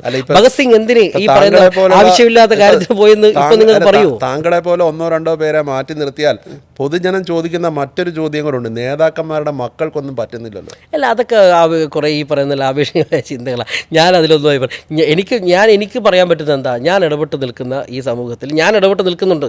ആ ഇടപെട്ട് നിൽക്കുമ്പോൾ എനിക്ക് കാണുന്ന ജീവിതങ്ങളുണ്ട്, ഞാൻ കാണുന്ന മാറ്റങ്ങളുണ്ട്. ഈ സമൂഹത്തിൽ വരുന്ന ഓരോ കാലഘട്ടത്തിലും എങ്ങനെയായിരിക്കണം ഒരു വിദ്യാർത്ഥി. ഇപ്പോൾ യുവത്വവും വിദ്യാർത്ഥികളും പ്രതികരിക്കാൻ, അല്ലെങ്കിൽ പിന്നെ എന്തിനാണ് വിദ്യാർത്ഥികളും യുവത്വം എന്ന് പറയുന്നത്? യുവത്വം എന്ന് പറയുന്നതും പ്രതികരിക്കാനുള്ളതാണ്. ആ യുവത്വത്തിൻ്റെ സമയത്ത് പ്രതികരിക്കാതിരിക്കുക എന്നുള്ളത് നിങ്ങൾ സമൂഹത്തോട് ചെയ്യുന്ന കുറ്റകൃത്യമാണെന്ന് ഞാൻ പറയും. കാർന്നു തിന്നുന്ന മയക്കുമരുന്ന് ലഹരിയോടൊന്നും ഈ യുവത്വവും സംഘടനകളും പ്രതികരിച്ച് വലിയ തോതിൽ കാണുന്നില്ല. അല്ല, അത് ഈ പറയുന്ന ഇപ്പോഴത്തെ നോക്കി ഈ ഒരു കഴിഞ്ഞ കുറച്ച് നാൾ ഇപ്പം പുതിയ ഈ ഗവൺമെൻറ് എടുത്തിരിക്കുന്ന പുതിയ നയം തൂഫാൻ വളരെ നല്ല രീതിയിൽ ചർച്ച ചെയ്യപ്പെടുന്ന വിഷയമാണ്. വളരെ നല്ല രീതിയിൽ അത് ആളുകൾ എടുക്കുന്നുണ്ട്. അതിനെതിരായിട്ട് എല്ലാവരും ഒരുമിച്ച് ഇപ്പോൾ അതിന് നിങ്ങൾ തൂഫാൻ എന്നുള്ള അതിന് വേണ്ടിയിട്ട് ഈ ഗവൺമെൻറ് സിസ്റ്റം മുഴുവനും അല്ലെങ്കിൽ വിദ്യാർത്ഥി സംഘടനകൾ മുഴുവനും യുവജന സംഘടന മുഴുവനും അതിന് വേണ്ടിയിട്ട് അനുകൂലമായിട്ടുള്ള നിലപാടെടുത്തത്. അത്തരത്തിലുള്ള നിലപാടുകൾ ഒരു ഗവൺമെൻറ് ഏത് ഗവൺമെൻറ് എടുത്താലും ആ ഗവൺമെൻറ്റോടൊപ്പം സഞ്ചരിക്കുക എന്നുള്ളതാണ് വിദ്യാർത്ഥി യുവജന പ്രസ്ഥാനങ്ങൾ ചെയ്യുന്നുണ്ട്. പിന്നെ ഇപ്പോൾ ഈ സമൂഹത്തിൻ്റെ അകത്ത് ലഹരി എന്നുള്ളത് വലിയ പ്രശ്നമായിട്ട് വന്നിട്ടുണ്ട്. അതിനെ നമ്മൾ ഏതൊക്കെ രീതിയിൽ മാറ്റാൻ പറ്റുമോ അതെല്ലാ രീതിയിലും നമുക്ക് മാറ്റാൻ വേണ്ടി എല്ലാവരും ഒരുമിച്ച് എടുക്കുന്ന പ്രവർത്തനത്തിൽ നമ്മൾ മുന്നോട്ട് പോകണം തന്നെയാണ് എൻ്റെ അഭിപ്രായം. ആ കാര്യത്തിൽ ഇപ്പോൾ നമ്മൾ ആരും എതിർപ്പ് പറയുന്നില്ല. തൂഫാനെ വലിയ രീതിയിൽ ആരും സ്വാഗതം ചെയ്തിട്ടുണ്ടല്ലോ. ഇപ്പോൾ താങ്കളുടെ ജീവിതത്തിലേക്ക് മടങ്ങി വന്നാൽ താങ്കൾ ഈ ജയിലിൽ അടയ്ക്കപ്പെട്ടതിൻ്റെ പിന്നിലൊക്കെ പൊതുസമൂഹത്തിൽ വ്യാഖ്യാനിക്കപ്പെട്ട ഒരു കാര്യം താങ്കൾ മയക്കുമരുന്നുമായി ബന്ധപ്പെട്ടുള്ള എന്തോ തെറ്റ് ചെയ്തു എന്നുള്ള രീതിയിലായിരുന്നു. ഇപ്പോൾ താങ്കൾ കുറ്റവിമുക്തനാക്കപ്പെട്ടു. എന്തായിരുന്നു താങ്കളുടെ പേരുള്ള കേസ്? എൻ്റെ കേസിനെ സംബന്ധിച്ചിട്ട് ഈ മയക്കുമരുന്നുമായി ബന്ധപ്പെട്ടിട്ടുള്ള കേസേ അല്ലായിരുന്നു. അതാണ് ആദ്യം മനസ്സിലാക്കേണ്ടത്. മയക്കുമരുന്നുമായി ബന്ധപ്പെട്ടിട്ടുള്ള ഒരു കേസായിരുന്നെങ്കിൽ ആ കേസിൽ ഞാൻ ആദ്യം പ്രതിയാവേണ്ടിയിരുന്നത് നർക്കോട്ടിക് കൺട്രോൾ ബ്യൂറോയുടെ കേസിലായിരുന്നു. നർക്കോട്ടിക് കൺട്രോൾ ബ്യൂറോ ആണ് ഈ കേസിന് ആസ്പദമായിട്ടുള്ള ആദ്യത്തെ കേസ് രജിസ്റ്റർ ചെയ്യുന്നത്. നർക്കോട്ടിക് കൺട്രോൾ ബ്യൂറോയുടെ കേസിൽ ഞാൻ പ്രതിയല്ല. നർക്കോട്ടിക് കൺട്രോൾ ബ്യൂറോ എനിക്കൊരു സമൻസ് പോലും ഞാൻ കേസിൽ എന്നെ അറസ്റ്റ് ചെയ്യുന്നവരെ ചെയ്തിട്ടില്ല. ഇപ്പോൾ ഡിയും NCBയും രണ്ടുപേരും ഈ അന്വേഷണം നടത്തി. രണ്ടുപേരും അന്വേഷണം നടത്തിയപ്പോൾ അന്വേഷിച്ചത് ഇതിൻ്റെ സാമ്പത്തികപരമായിട്ടുള്ള കാര്യങ്ങളാണ്. ഈ പറയുന്ന NCB കേസിൽ പ്രതിയായ എൻ്റെ ഒരു അന്നത്തെ സുഹൃത്തായിരുന്ന അദ്ദേഹത്തിന് ഞാൻ പൈസ കൊടുത്തു എന്നുള്ളതും ഞാൻ അക്കൗണ്ടിലൂടെ പൈസ കൊടുത്തു എന്നുള്ളതും ആ പൈസ അദ്ദേഹം ഈ പറയുന്ന നർക്കോട്ടിക്കിന് വേണ്ടി ഉപയോഗിച്ചു എന്നുള്ളതാണ് പറഞ്ഞിരിക്കുന്നത്. പക്ഷേ എങ്കിൽ NCB ആണ് ഈ പറയുന്ന ആ കേസിനെ സംബന്ധിച്ചിട്ട് കൃത്യമായിട്ടുള്ള ഒരു നിലപാട്. NCB എന്താ ചെയ്തത്?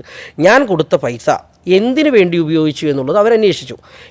അത് അന്വേഷിച്ചിരുന്നെങ്കിൽ ഈ കേസിൽ പോലും എന്നെ പ്രതിയാക്കാൻ പറ്റില്ല, എന്നെ സമൻ ചെയ്യാൻ പറ്റില്ല, ഒന്നും പറ്റില്ല. പക്ഷേ അത് മനഃപൂർവ്വം അത് മറച്ചു വെക്കുകയും അവർക്ക് ആ രാഷ്ട്രീയത്തിൻ്റെ ഭാഗമായിട്ട് എന്നെ രാഷ്ട്രീയപരമായിട്ടുള്ള കാര്യങ്ങളുടെ ഭാഗമായിട്ട് എന്നെ ഹുക്ക് ചെയ്യണം എന്നുള്ളതുകൊണ്ട് അതിൽ എന്നെ ഹുക്ക് ചെയ്ത് വെച്ചു എന്നുള്ളതല്ലാതെ ഈ മേഖലയിൽ അന്വേഷിക്കാനേ പോയില്ല. പക്ഷേ NCB എന്ത് ചെയ്തു? ഈ പൈസ ഇയാൾ എന്ത് ചെയ്തു എന്ന് അന്വേഷിച്ചു. ഇയാൾ കൊടുത്തുള്ള മൊഴിയുണ്ട്. ഞാനിത് വാടക കൊടുത്തു, ഞാനിത് തൊഴിലാളികൾക്ക് അവിടെ വർക്ക് ചെയ്യുന്ന ആളുകൾക്ക് ശമ്പളം കൊടുത്തു, അവിടുത്തെ മെയിൻ്റെനൻസ് നടത്തി, സാധനങ്ങൾ വാങ്ങിച്ചു, ഇതിനൊക്കെ അതെല്ലാത്തിൻ്റെയും ബില്ലുകൾ ഉൾപ്പെടെ NCBയുടെ അടുത്ത് അദ്ദേഹം സബ്മിറ്റ് ചെയ്തു. ഈ പറഞ്ഞ എല്ലാ ആളുകളെയും NCB വിളിച്ചു വരുത്തി. എല്ലാവരും പറഞ്ഞു ഇദ്ദേഹം ഇത്ര പൈസ ഉണ്ട്. അപ്പോൾ ഞാൻ കൊടുത്ത പൈസയും അദ്ദേഹം അവിടെ ചിലവാക്കിയ പൈസയും അതെ ഹോട്ടൽ റെസ്റ്റോറൻറ്റിന് വേണ്ടിയിട്ട് അതിനുവേണ്ടി തന്നെയാണ് ഉപയോഗിച്ചിട്ടുണ്ടായിരുന്നത്. ഇതേ കാര്യം ചെയ്തിട്ടുണ്ടായിരുന്നെങ്കിൽ എന്നെ പ്രതിയാക്കാൻ പറ്റില്ല. അവരപ്പം മനഃപൂർവ്വം അത് ചെയ്താന്നുള്ളത് എല്ലാം എവിടെയാണ് അത് മനസ്സിലാക്കിയതുകൊണ്ടാണ് എൻ്റെ കേസ് നിലനിൽക്കാതെ പോയത്. പക്ഷേ തങ്ങളോട് അന്ന് ഒരുപാട് സമ്മർദ്ദം ചെലുത്തിയില്ലേ? ഇന്ന കാര്യങ്ങൾ പറഞ്ഞാൽ പെട്ടെന്ന് വിടാം, പിണറായി വിജയനെതിരെ മൊഴി കൊടുക്കണം, അല്ലെങ്കിൽ താങ്കളെ ഭീഷണിപ്പെടുത്തുന്ന രീതിയിലുള്ള സന്ദർഭങ്ങളും ഉണ്ടായില്ലേ? അല്ല, ആ കേസിനെ സംബന്ധിച്ചിട്ട് ഇപ്പം നിങ്ങൾ പറഞ്ഞു നർക്കോട്ടിക് കൺട്രോൾ ബ്യൂറോ രജിസ്റ്റർ ചെയ്ത ഒരു കേസിനെ എൻ്റെ ആസ്പദമാക്കിയാണ് എന്നെ അറസ്റ്റ് ചെയ്തെന്നുള്ളതാണല്ലോ വ്യാഖ്യാനം. അത് അങ്ങനെ തന്നെ ഇരിക്കട്ടെ, അങ്ങനെ വ്യാഖ്യാനം. പക്ഷേ എൻ്റെ അടുത്ത് ചോദിച്ച ചോദ്യങ്ങൾ ഇതുമായി ബന്ധപ്പെട്ട ചോദ്യങ്ങളെ ആയിരുന്നില്ല. ഒരു ചോദ്യങ്ങൾ അവർക്കൊരു 14 ക്വസ്റ്റ്യൻസ് ഉണ്ടായിരുന്നു. ആ 14 ക്വസ്റ്റ്യൻസ് തന്നെയാണ് അത് വെറുതെ എഴുതി കൊടുക്കുന്ന സാധനത്തിൽ മാത്രമുള്ള ക്വസ്റ്റ്യൻസ് ഈ 14. പക്ഷേ ഈ 14 ദിവസവും എന്നെ ഏകദേശം 11 മണിക്കൂറോളം ക്വസ്റ്റ്യൻ ചെയ്യുന്നത് ഇതൊന്നും പറഞ്ഞിട്ടല്ല. അതിൽ ഒരു 6 ദിവസം കഴിഞ്ഞപ്പോൾ പിന്നെ അവർ കുറച്ചൊക്കെ വ്യത്യാസം വന്നു. പക്ഷേ ആ ആദ്യത്തെ 6 ദിവസം എന്ന് പറയുന്നത് ഇതുമായി ബന്ധപ്പെട്ട ഒരു കാര്യമല്ല ചോദിക്കുന്നത്. ഞാൻ നേരത്തെ പറഞ്ഞതുപോലെ പിണറായി സഖാവിനെതിരായിട്ടുള്ള കാര്യങ്ങൾ, അന്നത്തെ ബന്ധപ്പെട്ടുള്ള കാര്യങ്ങളുമായി ബന്ധപ്പെട്ടുള്ള ഒരു മൊഴി കൊടുക്കാനുണ്ട്. അതിനുള്ള വേറെ തരത്തിലുള്ള ഒരുപാട് പ്രലോഭനങ്ങൾ ഉണ്ടായിട്ടുണ്ട്. എന്നെ പല രീതിയിലുള്ള ആളുകൾ നേരിട്ട് വന്ന് സംസാരിക്കാൻ അതിൻ്റെ അകത്തുനിന്ന് തയ്യാറായിട്ടുണ്ട്. അതിനൊന്നും ഞാൻ തയ്യാറാകാതെ നിന്നപ്പോഴാണ് വലിയ രീതിയിലേക്കുള്ള സമ്മർദ്ദം വന്നത്. എന്നെ ക്വസ്റ്റ്യൻ ചെയ്തുകൊണ്ടിരിക്കുമ്പോൾ നിങ്ങൾ മനസ്സിലാക്കേണ്ടത് ഞാൻ എന്തുമാത്രം അതിൻ്റെ അകത്ത് മാനസിക സമ്മർദ്ദത്തിൽ നിൽക്കുന്ന സമയത്താണ് എൻ്റെ ഇവിടെ റെയ്ഡ് ഞാൻ ഇതിനൊന്നും വഴങ്ങുന്നില്ല എന്ന് പറഞ്ഞപ്പോഴാണ് എൻ്റെ വീട്ടിലേക്ക് റെയ്ഡ് വന്നപ്പോഴത്തേക്ക് പറയുന്നത് എന്താ, ഇത് അമ്മയെ അറസ്റ്റ് ചെയ്യാൻ പോകുന്നു, വൈഫിനെ അറസ്റ്റ് ചെയ്യാൻ പോകുന്നു എന്ന് പറഞ്ഞിട്ട് അവരെ കൊണ്ടുവരാൻ ഞാൻ ഈ പറയുന്ന രീതിയിൽ കാണിക്കുക. ആ രീതിയിലൊക്കെ എന്നെ സമ്മർദ്ദം ചെലുത്തിയിട്ടും ഞാൻ അതിന് വഴങ്ങാതിരുന്നു എന്നുള്ളത് എനിക്ക് ഇവിടെ നിന്ന് പോകുന്നതിന് മുമ്പ് അച്ഛൻ തന്നിട്ടുള്ളൊരു ധൈര്യമാണ്. ആ ധൈര്യത്തിൻ്റെ അടിസ്ഥാനം. പക്ഷേ അതങ്ങനെ ഇല്ലായിരുന്നു ഇരിക്കണം. ഞാൻ പറയട്ടെ, ഇപ്പം ഈ ചോദ്യം ചോദിക്കുന്ന സമയത്ത് ഞാനത് ഓർത്തെടുക്കുമ്പോൾ എനിക്കും അതൊരു ഭയപ്പാടോട് കൂടിയിട്ടേ ഓർക്കാൻ പറ്റുന്നുള്ളൂ. അത്രയും വളരെ വളരെ മോശപ്പെട്ട വളരെ മോശപ്പെട്ട രീതിയിലായിരുന്നു ഞാൻ അങ്ങനെ. ഞാൻ ഈ ദേഹോപദ്രവം എന്നുള്ളത് മാത്രം. ദേഹോപദ്രവം ഉണ്ടെങ്കിൽ നമുക്ക് എന്താ പ്രശ്നം? ദേഹോപദ്രവം ഉണ്ടെങ്കിൽ നമ്മൾ കുറച്ചുകൂടി ഒന്ന് മാനസികമായിട്ട് കൂടുതൽ അതാണല്ലോ. ഇപ്പം ഞാൻ അതാണ് നേരത്തെ വളരേണ്ട രീതിയിലൊക്കെ വളർന്നു വന്നു എന്ന് പറയുന്നതിൻ്റെ ഞാൻ കിട്ടും. പക്ഷെ അത് മാനസികമായിട്ട് തകർക്കുമ്പോൾ പോലും നമുക്ക് അതിനെ പിടിച്ചു നിൽക്കാൻ പറ്റിയെന്നുള്ളത് നമ്മൾ ഇപ്പോൾ ആലോചിക്കുമ്പോൾ ഭയങ്കര ഭയപ്പാടോട് കൂടിയിട്ട് ആലോചിക്കാൻ പറ്റുന്നുള്ളൂ. ചെറിയ രീതിയിലൊന്നും അല്ല അത്. ഞാനത് തിരിച്ചിറങ്ങിയതിന് ശേഷം സംസാരിച്ച പച്ചനത് പറഞ്ഞിട്ടുണ്ട്, ഒന്ന് രണ്ട് ഈ പറയുന്ന സമയം ചിലപ്പോൾ നമുക്ക് നമ്മുടെ ജീവിതം അവസാനിപ്പിച്ചാൽ ഇതെല്ലാം അവസാനിക്കുമല്ലോ, ഈ പ്രശ്നങ്ങളെല്ലാം അവസാനിക്കുമല്ലോ എന്ന് പോലും തോന്നിപ്പിക്കുന്ന രീതിയിലേക്ക് നടത്തിയിട്ടുണ്ട് അങ്ങനെ ചിന്തിച്ചിട്ടുണ്ട് ഒരു ഘട്ടത്തിൽ. ഇപ്പോൾ പക്ഷേ നിർഭാഗ്യവശാൽ താങ്കൾക്ക് ജാമ്യം കിട്ടിയപ്പം കോടിയേരി ഉണ്ടായിരുന്നു, പക്ഷെ താങ്കൾ പൂർണ്ണമായിട്ട് കുറ്റവിമുക്തനാക്കിയ ഒരു സന്ദർഭത്തിൽ അദ്ദേഹം ഇല്ലായിരുന്നു. അല്ല അത് ഞാൻ പറയേ വീണ്ടും അതൊക്കെ ഒരു വൈകാരികമായിട്ടുള്ള പക്ഷേ സാഹചര്യം. വേറൊരു കാര്യമുണ്ട്, ഇപ്പം പൊതുവായിട്ട് സമൂഹം പറയുന്ന ഒരു കാര്യമുണ്ട്, മക്കൾ കാരണം കോടിയേരിക്ക് അത്രയും വലിയ നേതാവായിട്ടും പാർട്ടി സെക്രട്ടറി സ്ഥാനത്ത് നിൽക്കാൻ മാതൃക കാട്ടി മാറി നിൽക്കേണ്ടി വന്നിട്ടുണ്ട്. ആ ഒരു കുറ്റബോധം താങ്കൾക്കുണ്ടോ? ആ ഒരു കുറ്റബോധം എനിക്കുണ്ടായിരുന്നു. ഞാൻ കാരണം ആണല്ലോ അച്ഛൻ ഇങ്ങനെ രീതിയിലേക്ക് ആവുന്നത്, അല്ലെങ്കിൽ ഇത്തരത്തിലേക്ക് ആകുന്നതൊക്കെ വലിയ സങ്കടമുണ്ട്. ഞാൻ ആ സംഭവം അച്ഛൻ്റെ അടുത്ത് പറഞ്ഞ് ഞാൻ ഒന്ന് കരഞ്ഞ് ഇങ്ങനെ ഒരു വല്ലാത്തൊരവസ്ഥയിൽ ഞാൻ പറഞ്ഞു, അച്ഛാ ഞാൻ കാരണം. അപ്പോഴാണ് ഞാൻ നേരത്തെ പറഞ്ഞ വാചകം സംബന്ധിച്ച്, നീ കാരണമൊന്നുമല്ല, നീ കോടിയേരിയുടെ മകനായി ജനിച്ചു പോയി എന്നുള്ളത് കൊണ്ടാണ് നീ ഇതൊക്കെ അനുഭവിക്കേണ്ടി വരുന്നത്. ഞാൻ ഇല്ലാതാവുന്ന കാലഘട്ടത്തിൽ ഇതെല്ലാം അവസാനം. അപ്പോഴാണ് ഞങ്ങൾ അതാണ് ആ വാചകം പറഞ്ഞത്. ഞാനിത് പറഞ്ഞപ്പോഴാണ് അച്ഛൻ അത്തരത്തിലേക്കൊരു വാചകത്തിലേക്ക് എത്തിയത്. പിന്നെ ഈ ഒരു വിധി വന്ന ആ സമയത്ത് എല്ലാം സ്റ്റേ ചെയ്തിരിക്കുന്നു, എല്ലാം അവസാനിച്ചിരിക്കുന്നു എന്ന് മറ്റേ വിധി വന്നപ്പോൾ എനിക്ക് ഞാനൊരു ഫീലായിരുന്നു. എനിക്കൊന്നും ഒരു നിർവികാരത. ഇനി ആർക്ക് വേണ്ടിയിട്ടാണ് ഇതെല്ലാം കാണുകയും കേൾക്കേണ്ടിയും ഉണ്ടായിരുന്ന ഒരാൾ അച്ഛനാണ്. അദ്ദേഹം ഇല്ലാതായി. പിന്നെ ഇത് ഞാനിപ്പോൾ എന്നെ കുറ്റമുക്തനായി, കുറ്റമുണ്ട്, ഇനിയും ഞാൻ വേറെ രീതിയിൽ എന്തെങ്കിലും ആവുന്നു, ഇതൊന്നും ഇനിയിപ്പോൾ എൻ്റെ ലൈഫിൽ അങ്ങനെ ഒരു ഇതില്ലല്ലോ. പക്ഷേ ഈ കോടിയേരി ആഭ്യന്തരമന്ത്രിയൊക്കെ ആയിരിക്കുമ്പോഴൊക്കെ ഒരു ആഡംബരപൂർണ്ണമായ ജീവിതം നയിച്ചിട്ടുണ്ടോ? അല്ല ഇത് താങ്കൾ അത് അത്തരത്തിലേക്കുള്ള ഒരു ചിന്തകൾ ഇപ്പം ആഡംബരം എന്നൊക്കെ പറയുന്നത് എന്താ, എനിക്കതിനെക്കുറിച്ചുള്ള ഞങ്ങളിപ്പം നല്ല ഷർട്ട് ഇടുകയും നല്ലൊരു ഡ്രസ്സ് ധരിക്കുകയൊക്കെ ചെയ്യുന്നത് ഒരു ആഡംബരപൂർവ്വമായിട്ടുള്ള കാര്യമായിട്ടായിരിക്കും ചിലപ്പോൾ ഒരു 2006 ആ കാലഘട്ടത്തിൽ. ഇപ്പം സമൂഹം ഓരോ ഘട്ടത്തിലും മാറിക്കൊണ്ടിരിക്കുകയാണ്, വികസിച്ചുകൊണ്ടിരിക്കുകയാണ്. ഇപ്പോൾ ഞാൻ ഇപ്പോഴും ഇടുന്നത് അതേപോലത്തെ ഡ്രസ്സാണ്, ഇപ്പോൾ ഇടുന്നതും അതേപോലത്തെ കാര്യങ്ങളാണ്. ഇപ്പോൾ ഇതൊക്കെ ഒരു നോർമലൈസ്ഡ് ആണ്. അന്നത്തെ കാലഘട്ടത്തിൽ അത്തരത്തിലുള്ള ഡ്രസ്സ് ഇടുന്നതും ഞാൻ ഈ പറയുന്ന 2008 സമയത്താണ് ദുബായി പോകുന്നത്. ആ സമയത്ത് ദുബായി പോകുന്ന സമയത്താണ് അത്തരത്തിലുള്ള വസ്ത്രങ്ങൾ ധരിച്ചു എന്നുള്ളതാണല്ലോ. വസ്ത്രങ്ങൾ ധരിക്കുന്നതിന് പോലും അതാണ് ഇപ്പം ഈ പറയുന്ന പോലെ നിങ്ങൾ പറയുന്ന ആഡംബര ജീവിതം എന്ന് പറയുന്നത് ഈ വസ്ത്രങ്ങളാണല്ലോ ഒരു മെയിനായിട്ടുള്ളത്. വേറെ ആഡംബരം എന്ന് പറയുന്നത് നല്ല ഈ പറയുന്ന ഭക്ഷണം എല്ലാവരും കഴിക്കുന്ന പോലത്തെ ഭക്ഷണമാണ് കഴിക്കുന്നത്, എല്ലാവരും യാത്ര ചെയ്യുന്ന പോലത്തെ യാത്രയാണ് ഞാനും ചെയ്യുന്നത്. അധികാരത്തിൻ്റെ സ്വാധീനം ഉപയോഗിച്ചിട്ടുണ്ടോ എന്നുള്ളതാണ് ആത്യന്തികമായിട്ട്. അല്ല അത് പറയേണ്ടുന്നത് ഞാൻ അത്തരത്തിലുള്ള അങ്ങനെ എനിക്ക് ആ കാലഘട്ടത്തിൽ നിങ്ങൾ പറയണമല്ലോ. ഈ പറഞ്ഞ ഞാൻ അധികാരത്തിൻ്റെ കേന്ദ്രീകരിച്ചിട്ട് അധികാരത്തിൻ്റെ ഭാഗമായിട്ട് എന്തെങ്കിലും നേടി, അധികാരത്തിൻ്റെ ഭാഗമായി നിന്ന് ഇപ്പം ഗവൺമെൻറ്റുമായി ചേർന്ന് നിൽക്കുന്ന ഏതെങ്കിലും ആളുകളുമായോ സ്ഥാപനങ്ങളുമായോ ഞാൻ എന്തെങ്കിലും ചേർന്ന് നിന്നുകൊണ്ട് സമ്പാദിച്ചു എന്നുണ്ടെങ്കിൽ മാത്രമാണല്ലോ ആ പ്രശ്നങ്ങൾ വരുന്നത്. ഞങ്ങൾ സ്വന്തമായിട്ട് അധ്വാനിച്ച് പൈസ ഉണ്ടാക്കുന്ന കാര്യത്തെ സംബന്ധിച്ചിട്ടുള്ള ഒരു കാര്യത്തിൻ്റെ അകത്തും ഒരാക്ഷേപവും നേരെ വന്നിട്ടില്ല. ഇപ്പം എങ്ങനെ ആക്ഷേപം വരിക? ഞാൻ ഗവൺമെൻറ്റിനുമായിട്ട് ബന്ധപ്പെട്ട് നിന്നുകൊണ്ട് എന്തെങ്കിലും സമ്പാദ്യം ഉണ്ടാക്കി, ഗവൺമെൻറ്റുമായി ബന്ധപ്പെടുന്ന സ്ഥാപനങ്ങളുമായി ചേർന്ന് നിന്ന് എന്തെങ്കിലും സമ്പാദ്യം ഉണ്ടാക്കി എന്നാലാണല്ലോ ഒരു ആക്ഷേപം. എന്നെ സംബന്ധിച്ചിട്ടും എൻ്റെ ചേട്ടനെ സംബന്ധിച്ചിട്ടും ഇന്നേ വരെ അങ്ങനത്തെ ഒരു ആക്ഷേപം സംഭവം ഉണ്ടായിട്ടില്ല. അപ്പോൾ വീണ വിജയനിലേക്ക് വന്നാൽ, വീണ വിജയനെതിരായിട്ട് ആരോപണം ഉന്നയിക്കുകയും കോടതിയെ സമീപിക്കുകയൊക്കെ ചെയ്തിട്ടുള്ള ഒരാൾ ഷോൺ ജോർജ്, താങ്കളുടെ അടുത്ത സുഹൃത്തും സഹപാഠിയൊക്കെ ആയിരുന്നതാണ്. മറ്റുള്ളൊരു വിമർശനം പാർട്ടിയിലെ ചില കേന്ദ്രങ്ങൾ പ്രചരിപ്പിക്കുന്നതായിരിക്കും ഇത്തരം ഒരു വീണ വിജയനെതിരായിട്ടുള്ളൊരു പോരാട്ടത്തിൽ ഷോൺ ജോർജിന് രഹസ്യ പിന്തുണ താങ്കൾ നൽകുന്നുണ്ടെന്ന്. എന്താണ് കഥ? ഇതൊക്കെയാണ് ഞാൻ നേരത്തെ പറഞ്ഞല്ലോ. ഇപ്പം ഈ ഷോണും ഞാനും ഒക്കെ ഉള്ള ബന്ധം ഒരു 26 വർഷമായിട്ടുള്ളൊരു ബന്ധമുണ്ട്. ഞാൻ ഷോണും മാറിവാനേഴ്സ് തൊട്ട് ഒരുമിച്ചിട്ട് അറിയുന്നതാണ്, ബന്ധമുള്ളതാണ് എന്നാണ്. ഇപ്പം ഞാനും നിനുവും ഷോണും കൂടിയാണ് എറണാകുളത്ത് ഞങ്ങൾ ലോ ഫേം നടത്തുന്നത്. 2002 തൊട്ട് നിനു ഞങ്ങളെ സുഹൃത്താണ്. അപ്പോൾ ഞാനും നിനുവും ഒരേ രാഷ്ട്രീയ ധ്രുവങ്ങൾ സഞ്ചരിക്കുന്ന ഒരാളാണ്. ഷോണ് ഞങ്ങളെ രണ്ടുപേരിൽ നിന്ന് വിഭിന്നമായി പൂർണ്ണമായി എതിരായിട്ട് സഞ്ചരിക്കുന്ന രാഷ്ട്രീയത്തിൻ്റെ ഭാഗമായിട്ട് ജീവിതകാലം മുഴുവൻ സഞ്ചരിച്ചു കൊണ്ടിരിക്കുന്ന ഒരാളാണ്. ഞങ്ങൾ അന്നും ഇന്നും ഞങ്ങളുടെ രാഷ്ട്രീയത്തിൽ ഉറച്ചു നിന്നുകൊണ്ട് വാദപ്രതിവാദങ്ങൾ നടത്തുകയും അത് രണ്ടുപേർക്കും അവരുടെ രാഷ്ട്രീയത്തിൽ നടക്കുന്ന കാര്യങ്ങളെ സംബന്ധിച്ചിട്ടുള്ള കൃത്യമായിട്ടുള്ള എതിരഭിപ്രായങ്ങൾ രേഖപ്പെടുത്തിയും മുന്നോട്ട് പോകുന്ന ആളാണ്. ഞങ്ങളുടെ സുഹൃത്ത് ബന്ധത്തിന് ഒരു തരത്തിലും ഇതിനെ ബാധിച്ചിട്ടില്ല, ഇപ്പോഴും ബാധിച്ചിട്ടില്ല. പക്ഷെങ്കിൽ അദ്ദേഹം ഇപ്പോൾ നടത്തുന്ന കാര്യങ്ങൾ, ഇപ്പോൾ ഷോണ് നടത്തുന്ന ഈ പറയുന്ന നിയമപരമായിട്ടുള്ള കാര്യങ്ങൾ അദ്ദേഹത്തിൻ്റെ രാഷ്ട്രീയവുമായി ബന്ധപ്പെട്ട കാര്യങ്ങളാണ്. അദ്ദേഹത്തിൻ്റെ രാഷ്ട്രീയവുമായി ബന്ധപ്പെട്ട കാര്യങ്ങൾ അദ്ദേഹം നടത്തുമ്പോൾ അതിൻ്റെ എതിരായിട്ടുള്ള അഭിപ്രായമാണ് എനിക്കുള്ളത്. ഞാൻ ബാധിക്കില്ല, ഒരിക്കലും ബാധിച്ചിട്ടില്ല, ബാധിക്കുകയില്ല. പക്ഷേ ഈ ഇ.ഡി. വേട്ടയാടൽ എല്ലാം വീണയെ ഇ.ഡി. വേട്ടയാടുന്നത് പിണറായി വിജയനെ അതിലൂടെ CPM-നെ വേട്ടയാടാൻ വേണ്ടിയാണെന്നുള്ളതാണ് പാർട്ടി നൽകുന്ന ചിത്രം. അന്നേരം അത്തരം ഒരു വേട്ടയാടലിന് കാരണമാകുന്ന ഒരാൾ കൂടി, അല്ലെങ്കിൽ അതിന് പിൻബലം നൽകുന്ന സഹായങ്ങൾ നൽകുന്ന ഒരു വ്യക്തിയുമായിട്ടുള്ള സൗഹൃദം വർഗശത്രുവായിട്ടുള്ള സൗഹൃദമായിട്ട് വേണമെങ്കിൽ ഇതാണ് ഈ പറയുന്നതാണ് ഏറ്റവും വലിയ ഈ പറയുന്ന പോലെ വർഗശത്രു അല്ല ഷോൺ ഞങ്ങളുടെ അതിനേക്കാളും എതിരായിട്ട് നിൽക്കുന്ന ഒരു രാഷ്ട്രീയ അതെ വർഗശത്രു എന്ന് പറഞ്ഞാൽ ഞങ്ങളുടെ കൂടെ ഉണ്ടായിട്ട് പോകുന്ന ആളാണ്. ഇപ്പോൾ ഷോൺ ഞങ്ങളുടെ കൂടെ ഉണ്ടായിട്ട് പോകുന്നില്ല, അദ്ദേഹം പൂർണ്ണമായും അപ്പുറത്ത് മറ്റൊരു രാഷ്ട്രീയ പാർട്ടിയെ പ്രതിനിധാനം ചെയ്യുന്നതാണ്. അപ്പം ഈ രാഷ്ട്രീയം എന്ന് പറയുന്നത് ഇപ്പം എത്തരത്തിലേക്കൊക്കെ നമ്മൾ എതിരായിട്ട് നിന്നാലും രാഷ്ട്രീയത്തിൽ വരുമ്പോൾ നമ്മൾ കാണുകയും സംസാരിക്കുകയും ചെയ്യുമ്പോൾ നമ്മൾ ഒരുമിച്ച് നിൽക്കണം. ഈ പറയുന്നുള്ള ചിന്തയാണ് രാഷ്ട്രീയത്തിലുണ്ട്. അല്ലെങ്കിൽ നിങ്ങൾ എന്നെ രാഷ്ട്രീയപരമായിട്ട് എതിരിടുന്നു, നിങ്ങളുടെ ആശയം വ്യത്യസ്ത ധ്രുവങ്ങളുള്ളതാണ് എന്നുള്ളത് കൊണ്ട് ഞാൻ നിങ്ങളെ കണ്ടാൽ സംസാരിക്കാൻ പാടില്ല, അല്ലെങ്കിൽ ഞാൻ നിങ്ങളെ കണ്ടാൽ ഇങ്ങനെ മുഖം തിരിച്ച് നടക്കണമെന്നൊന്നുമില്ല. എനിക്കുണ്ടായിരുന്ന സൗഹൃദത്തിൻ്റെ ഭാഗമായിട്ട് ഒരു ഘട്ടം എത്തിയപ്പോൾ അദ്ദേഹം ഇത്തരത്തിലേക്കുള്ളൊരു നിലപാടാണ് രാഷ്ട്രീയത്തിലെടുത്തത്. അത്തരത്തിലേക്ക് നിലപാട് അദ്ദേഹം രാഷ്ട്രീയത്തിൽ എടുത്തു എന്നുള്ളത് കൊണ്ട് എൻ്റെ സൗഹൃദത്തിൽ നിന്ന് ഞാൻ മാറി നടക്കണം എന്നുള്ളതിനെയൊന്നും ഞാൻ അംഗീകരിക്കില്ല. ഞാൻ പക്ഷേ അദ്ദേഹം ഇപ്പോൾ എടുക്കുന്ന നിലപാടിനെ പൂർണ്ണ അർത്ഥത്തിൽ എതിർക്കുകയും ആ പൂർണ്ണ അർത്ഥത്തിൽ അതിൻ്റെ നിലപാടിനോട് എതിർപ്പ് പ്രകടിപ്പിക്കുകയും പേഴ്സണലായിട്ട് തന്നെ പ്രകടിപ്പിക്കുകയും ചെയ്തിട്ടുണ്ട്.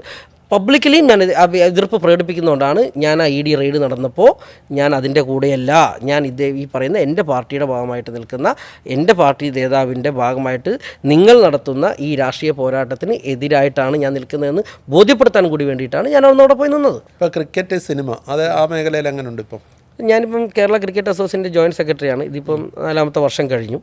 അപ്പം ക്രിക്കറ്റ് പണ്ടുതൊട്ടേ കളിക്കുന്നത് കൊണ്ടും ആ പാഷൻ ഉള്ളത് കൊണ്ടും ഒക്കെ തന്നെ ക്രിക്കറ്റിൻ്റെ ഭാഗമായിട്ട് ഒരുപാട് ക്രിക്കറ്റ് അസോസിയേഷനുമായി ബന്ധപ്പെട്ട പുതിയ മേഖലയായിരുന്നു ഞാൻ അത് നേതൃത്വത്തിലേക്ക് വന്നത്. അപ്പോൾ ഒരുപാട് കാര്യങ്ങൾ ചേർന്ന് കൊണ്ടുപോകാൻ പറ്റി.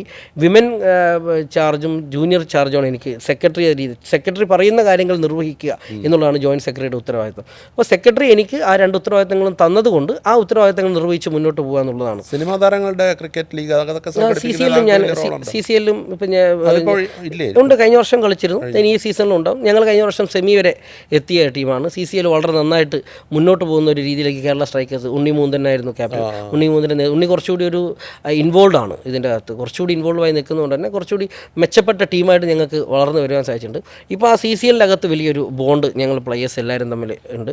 ഞങ്ങൾ എല്ലാവരും ലൈക്ക് എ ഫാമിലി ആയിട്ടാണ് ഇപ്പോഴും എല്ലാ ദിവസവും ഒരു ഗ്രൂപ്പിലൂടെ തന്നെ അല്ലെങ്കിൽ അങ്ങോട്ടും ഇങ്ങോട്ടുള്ള കാര്യങ്ങളൊക്കെ തന്നെ അറിയാൻ വേണ്ടി പറ്റുന്ന രീതിയിൽ ഞങ്ങളെല്ലാവരും വൺ ടച്ച് എന്ന് പറഞ്ഞിട്ട് അതിൽ തന്നെ നിൽക്കുന്നു. അതൊരു വലിയൊരു സൗഹാർദ്ദ അന്തരീക്ഷം സൃഷ്ടിക്കുന്ന ഒരു ഇടവായിട്ടാണ് എന്നെ സംബന്ധിച്ചിട്ട് ഞാൻ അതിനെ കണ്ടു. പുതിയ സിനിമ ഇപ്പോൾ ഒരു സെപ്റ്റംബർ ഒക്ടോബർ കൂടിയിട്ട് ഈ ഒരു 3 വർഷമായിട്ട് ഞാൻ ഒരു സിനിമയെ പതുക്കെ ഒന്ന് ബ്രേക്ക് എടുത്തിരിക്കുകയായിരുന്നു. ഇപ്പോൾ കുറച്ച് 2-3 കഥകളൊക്കെ കേട്ടു. അറിയാവുന്ന ആളുകളാണ് നമ്മളെ സിനിമയിൽ. ഇപ്പോൾ ഒരുപാട് സിനിമകൾ അഭിനയിക്കുന്ന ഒരാളൊന്നുമല്ല ഞാൻ 2 വർഷത്തിലൊരിക്കൽ 1-2 സിനിമകളൊക്കെ അഭിനയിക്കുക എന്നുള്ളൊരു രീതിയാണ് മുൻപും പിന്തുടർന്നിട്ടുള്ളത്. ഇപ്പോൾ താങ്കളും ബിനോയും ഒന്നും പ്രകടമായിട്ടത് ഉള്ളിലടക്കുന്നുണ്ട് അച്ഛൻ്റെ വിയോഗത്തിൻ്റെ ദുഃഖം. പക്ഷേ അമ്മ അല്ലെങ്കിൽ ശ്രീമതി വിനോദിനി ബാലകൃഷ്ണൻ ഇനി ആ ദുഃഖത്തിൽ മുങ്ങി താഴുകയാണല്ലോ. ഞങ്ങൾ പുറമേയൊക്കെ ഒരുപാട് സഞ്ചരിക്കുന്നതുകൊണ്ടും ഒരുപാട് ആളുകളുമായിട്ടൊക്കെ ഇങ്ങനെ ഇടപെടുന്നതുകൊണ്ടും ഒക്കെ ഞങ്ങൾക്ക് അതിൻ്റെ അകത്ത് നിന്നും കുറേയൊക്കെ മാറി നടക്കാൻ വേണ്ടി സഞ്ചരിക്കാൻ വേണ്ടി പറ്റുന്നുണ്ട്. അമ്മയുടെ ജീവിതം പൂർണ്ണമായും അച്ഛനോട് ചേർന്ന് നിന്ന് സഞ്ചരിച്ച ഒരാളാണ്. അച്ഛനോട് തോളോട് ചേർന്നാണ് അമ്മയുടെ ജീവിതകാലം മുഴുവൻ ഉണ്ടായിട്ടുള്ളത്. അപ്പം മറ്റാരേക്കാളും വലിയൊരു ശൂന്യത എന്നുള്ളത് അമ്മയ്ക്ക് തന്നെ ആയിരിക്കും. ആ ശൂന്യതയിൽ നിന്നും അമ്മ മാറാൻ വേണ്ടി മനഃപൂർവ്വമായിട്ട് ഞങ്ങൾ കൂടുതലായിട്ട് അമ്മയുടെ കൂടെ പോയി നിൽക്കാൻ വേണ്ടി ശ്രമിക്കാറുണ്ട്. അമ്മയെ പുറത്തോട്ട് കൂടുതലായിട്ട് പരിപാടികളിലോ അല്ലെങ്കിൽ എന്തെങ്കിലും ഫംഗ്ഷനൊക്കെ കൂടുതലായിട്ട് ഇൻവോൾവ് ചെയ്യിപ്പിക്കാൻ ശ്രമിക്കാറുണ്ട്. ഇപ്പോൾ ഒരു 5-6 മാസമായിട്ട് അമ്മ കുറച്ചുകൂടി ഞങ്ങൾ പറയുമ്പോൾ ഈ പരിപാടികളിലും ആളുകളുടെ ഫംഗ്ഷനുകളൊക്കെ വരാൻ വേണ്ടിയിട്ട് തയ്യാറാവുന്നുണ്ട്. കഴിഞ്ഞൊരു 3 വർഷം വളരെ വളരെ ബുദ്ധിമുട്ടായിരുന്നു. ബിനീഷിൻ്റെ കുടുംബം ഞാനിവിടെ തിരുവനന്തപുരത്ത് തന്നെ ഞാൻ കല്യാണം കഴിച്ചിരിക്കുന്നതും എൻ്റെ കുടുംബത്തെ സംബന്ധിച്ചിട്ട് ഇപ്പോൾ ഈ കേരളത്തിലുള്ളതും ഒരുവിധപ്പെട്ട എല്ലാ ആൾക്കാർക്ക് അറിയാമല്ലോ എന്താണെന്നുള്ളത്. എൻ്റെ ഭാര്യയെ തടഞ്ഞു നിർത്തിയതും 2 വയസ്സാണ് എൻ്റെ മോക്ക്, 2ാമത്തെ മോക്ക് അന്ന് റെയ്ഡ് നടത്തുമ്പോൾ ഉണ്ടായിരുന്നത്. ഭക്ഷണം പോലും കഴിക്കാൻ വേണ്ടി പറ്റാതെ അവളെ ഒരു റൂമിൻ്റെ അകത്ത് അടച്ചിട്ടിട്ടാണ് അവളെയും അവളുടെ വൈഫിൻ്റെ അമ്മയും മോളും റൂമിൻ്റെ അകത്ത് ലോക്ക് ചെയ്തിട്ടാണ് ഇപ്പുറത്ത് എൻ്റെ വൈഫിനെ ഇപ്പുറത്തുനിന്ന് ക്വസ്റ്റ്യൻ ചെയ്തുകൊണ്ടിരുന്നത്. അപ്പം എൻ്റെ വൈഫ് എന്നെ സംബന്ധിച്ചിട്ട് ഇപ്പോൾ എല്ലാവർക്കും അറിയാൻ പറ്റും. അവൾ എന്നെ സംബന്ധിച്ചിട്ട് വലിയ ഒരു മുന്നോട്ട് പോകും. അച്ഛൻ അമ്മയൊക്കെ എങ്ങനെയായിരുന്നു എൻ്റെ ലൈഫിൽ ഒരു കരുത്തായിട്ടുണ്ടായിരുന്നത്. എനിക്ക് വലിയ ബഹുമാനം തോന്നുന്ന ഒരു ആൾ കൂടിയാണ് എൻ്റെ ഭാര്യ എന്നുള്ളത്. അത്രയും എൻ്റെ കൂടെ ചേർന്ന് നിന്നു. ഞാൻ പോലും പ്രതീക്ഷിക്കാത്ത തരത്തിലേക്ക് അവൾ ആ കാര്യത്തെ നേരിടാൻ വേണ്ടി അവൾക്ക് അവളുടെ രാഷ്ട്രീയ കുടുംബത്തിൽ നിന്ന് വന്ന ആളൊന്നുമല്ല. പക്ഷേ വളരെ മെച്ചുവേർഡായി എന്നേക്കാളും ഒരുപടി മുകളിൽ നിന്നുകൊണ്ട് ആ കാര്യത്തെ നേരിട്ട് മുന്നോട്ട് കൊണ്ടുപോയി അതിന് ശേഷം വന്നൊരു ലൈഫ് ഇപ്പോൾ എനിക്ക് അങ്ങനത്തെ ഒരു ലൈഫ് ഉണ്ടായിട്ടുണ്ടെങ്കിൽ അതിൻ്റെ ഏറ്റവും വലിയ കാരണം റെന്നീൻ്റെ വൈഫ് തന്നെയാണ്. മക്കളൊക്കെ ഏത് ക്ലാസ്സിലായി? മൂത്ത ആൾ ഇപ്പം 10ാം ക്ലാസ്സിലായി, രണ്ടാമത്തെ ആൾ 3ൽ, 2 പെൺകുട്ടികൾ. അപ്പോൾ പാർട്ടി പ്രവർത്തനത്തിൽ കൂടുതൽ സജീവമാവട്ടെ. എല്ലാ ആശംസകളും. Thank you.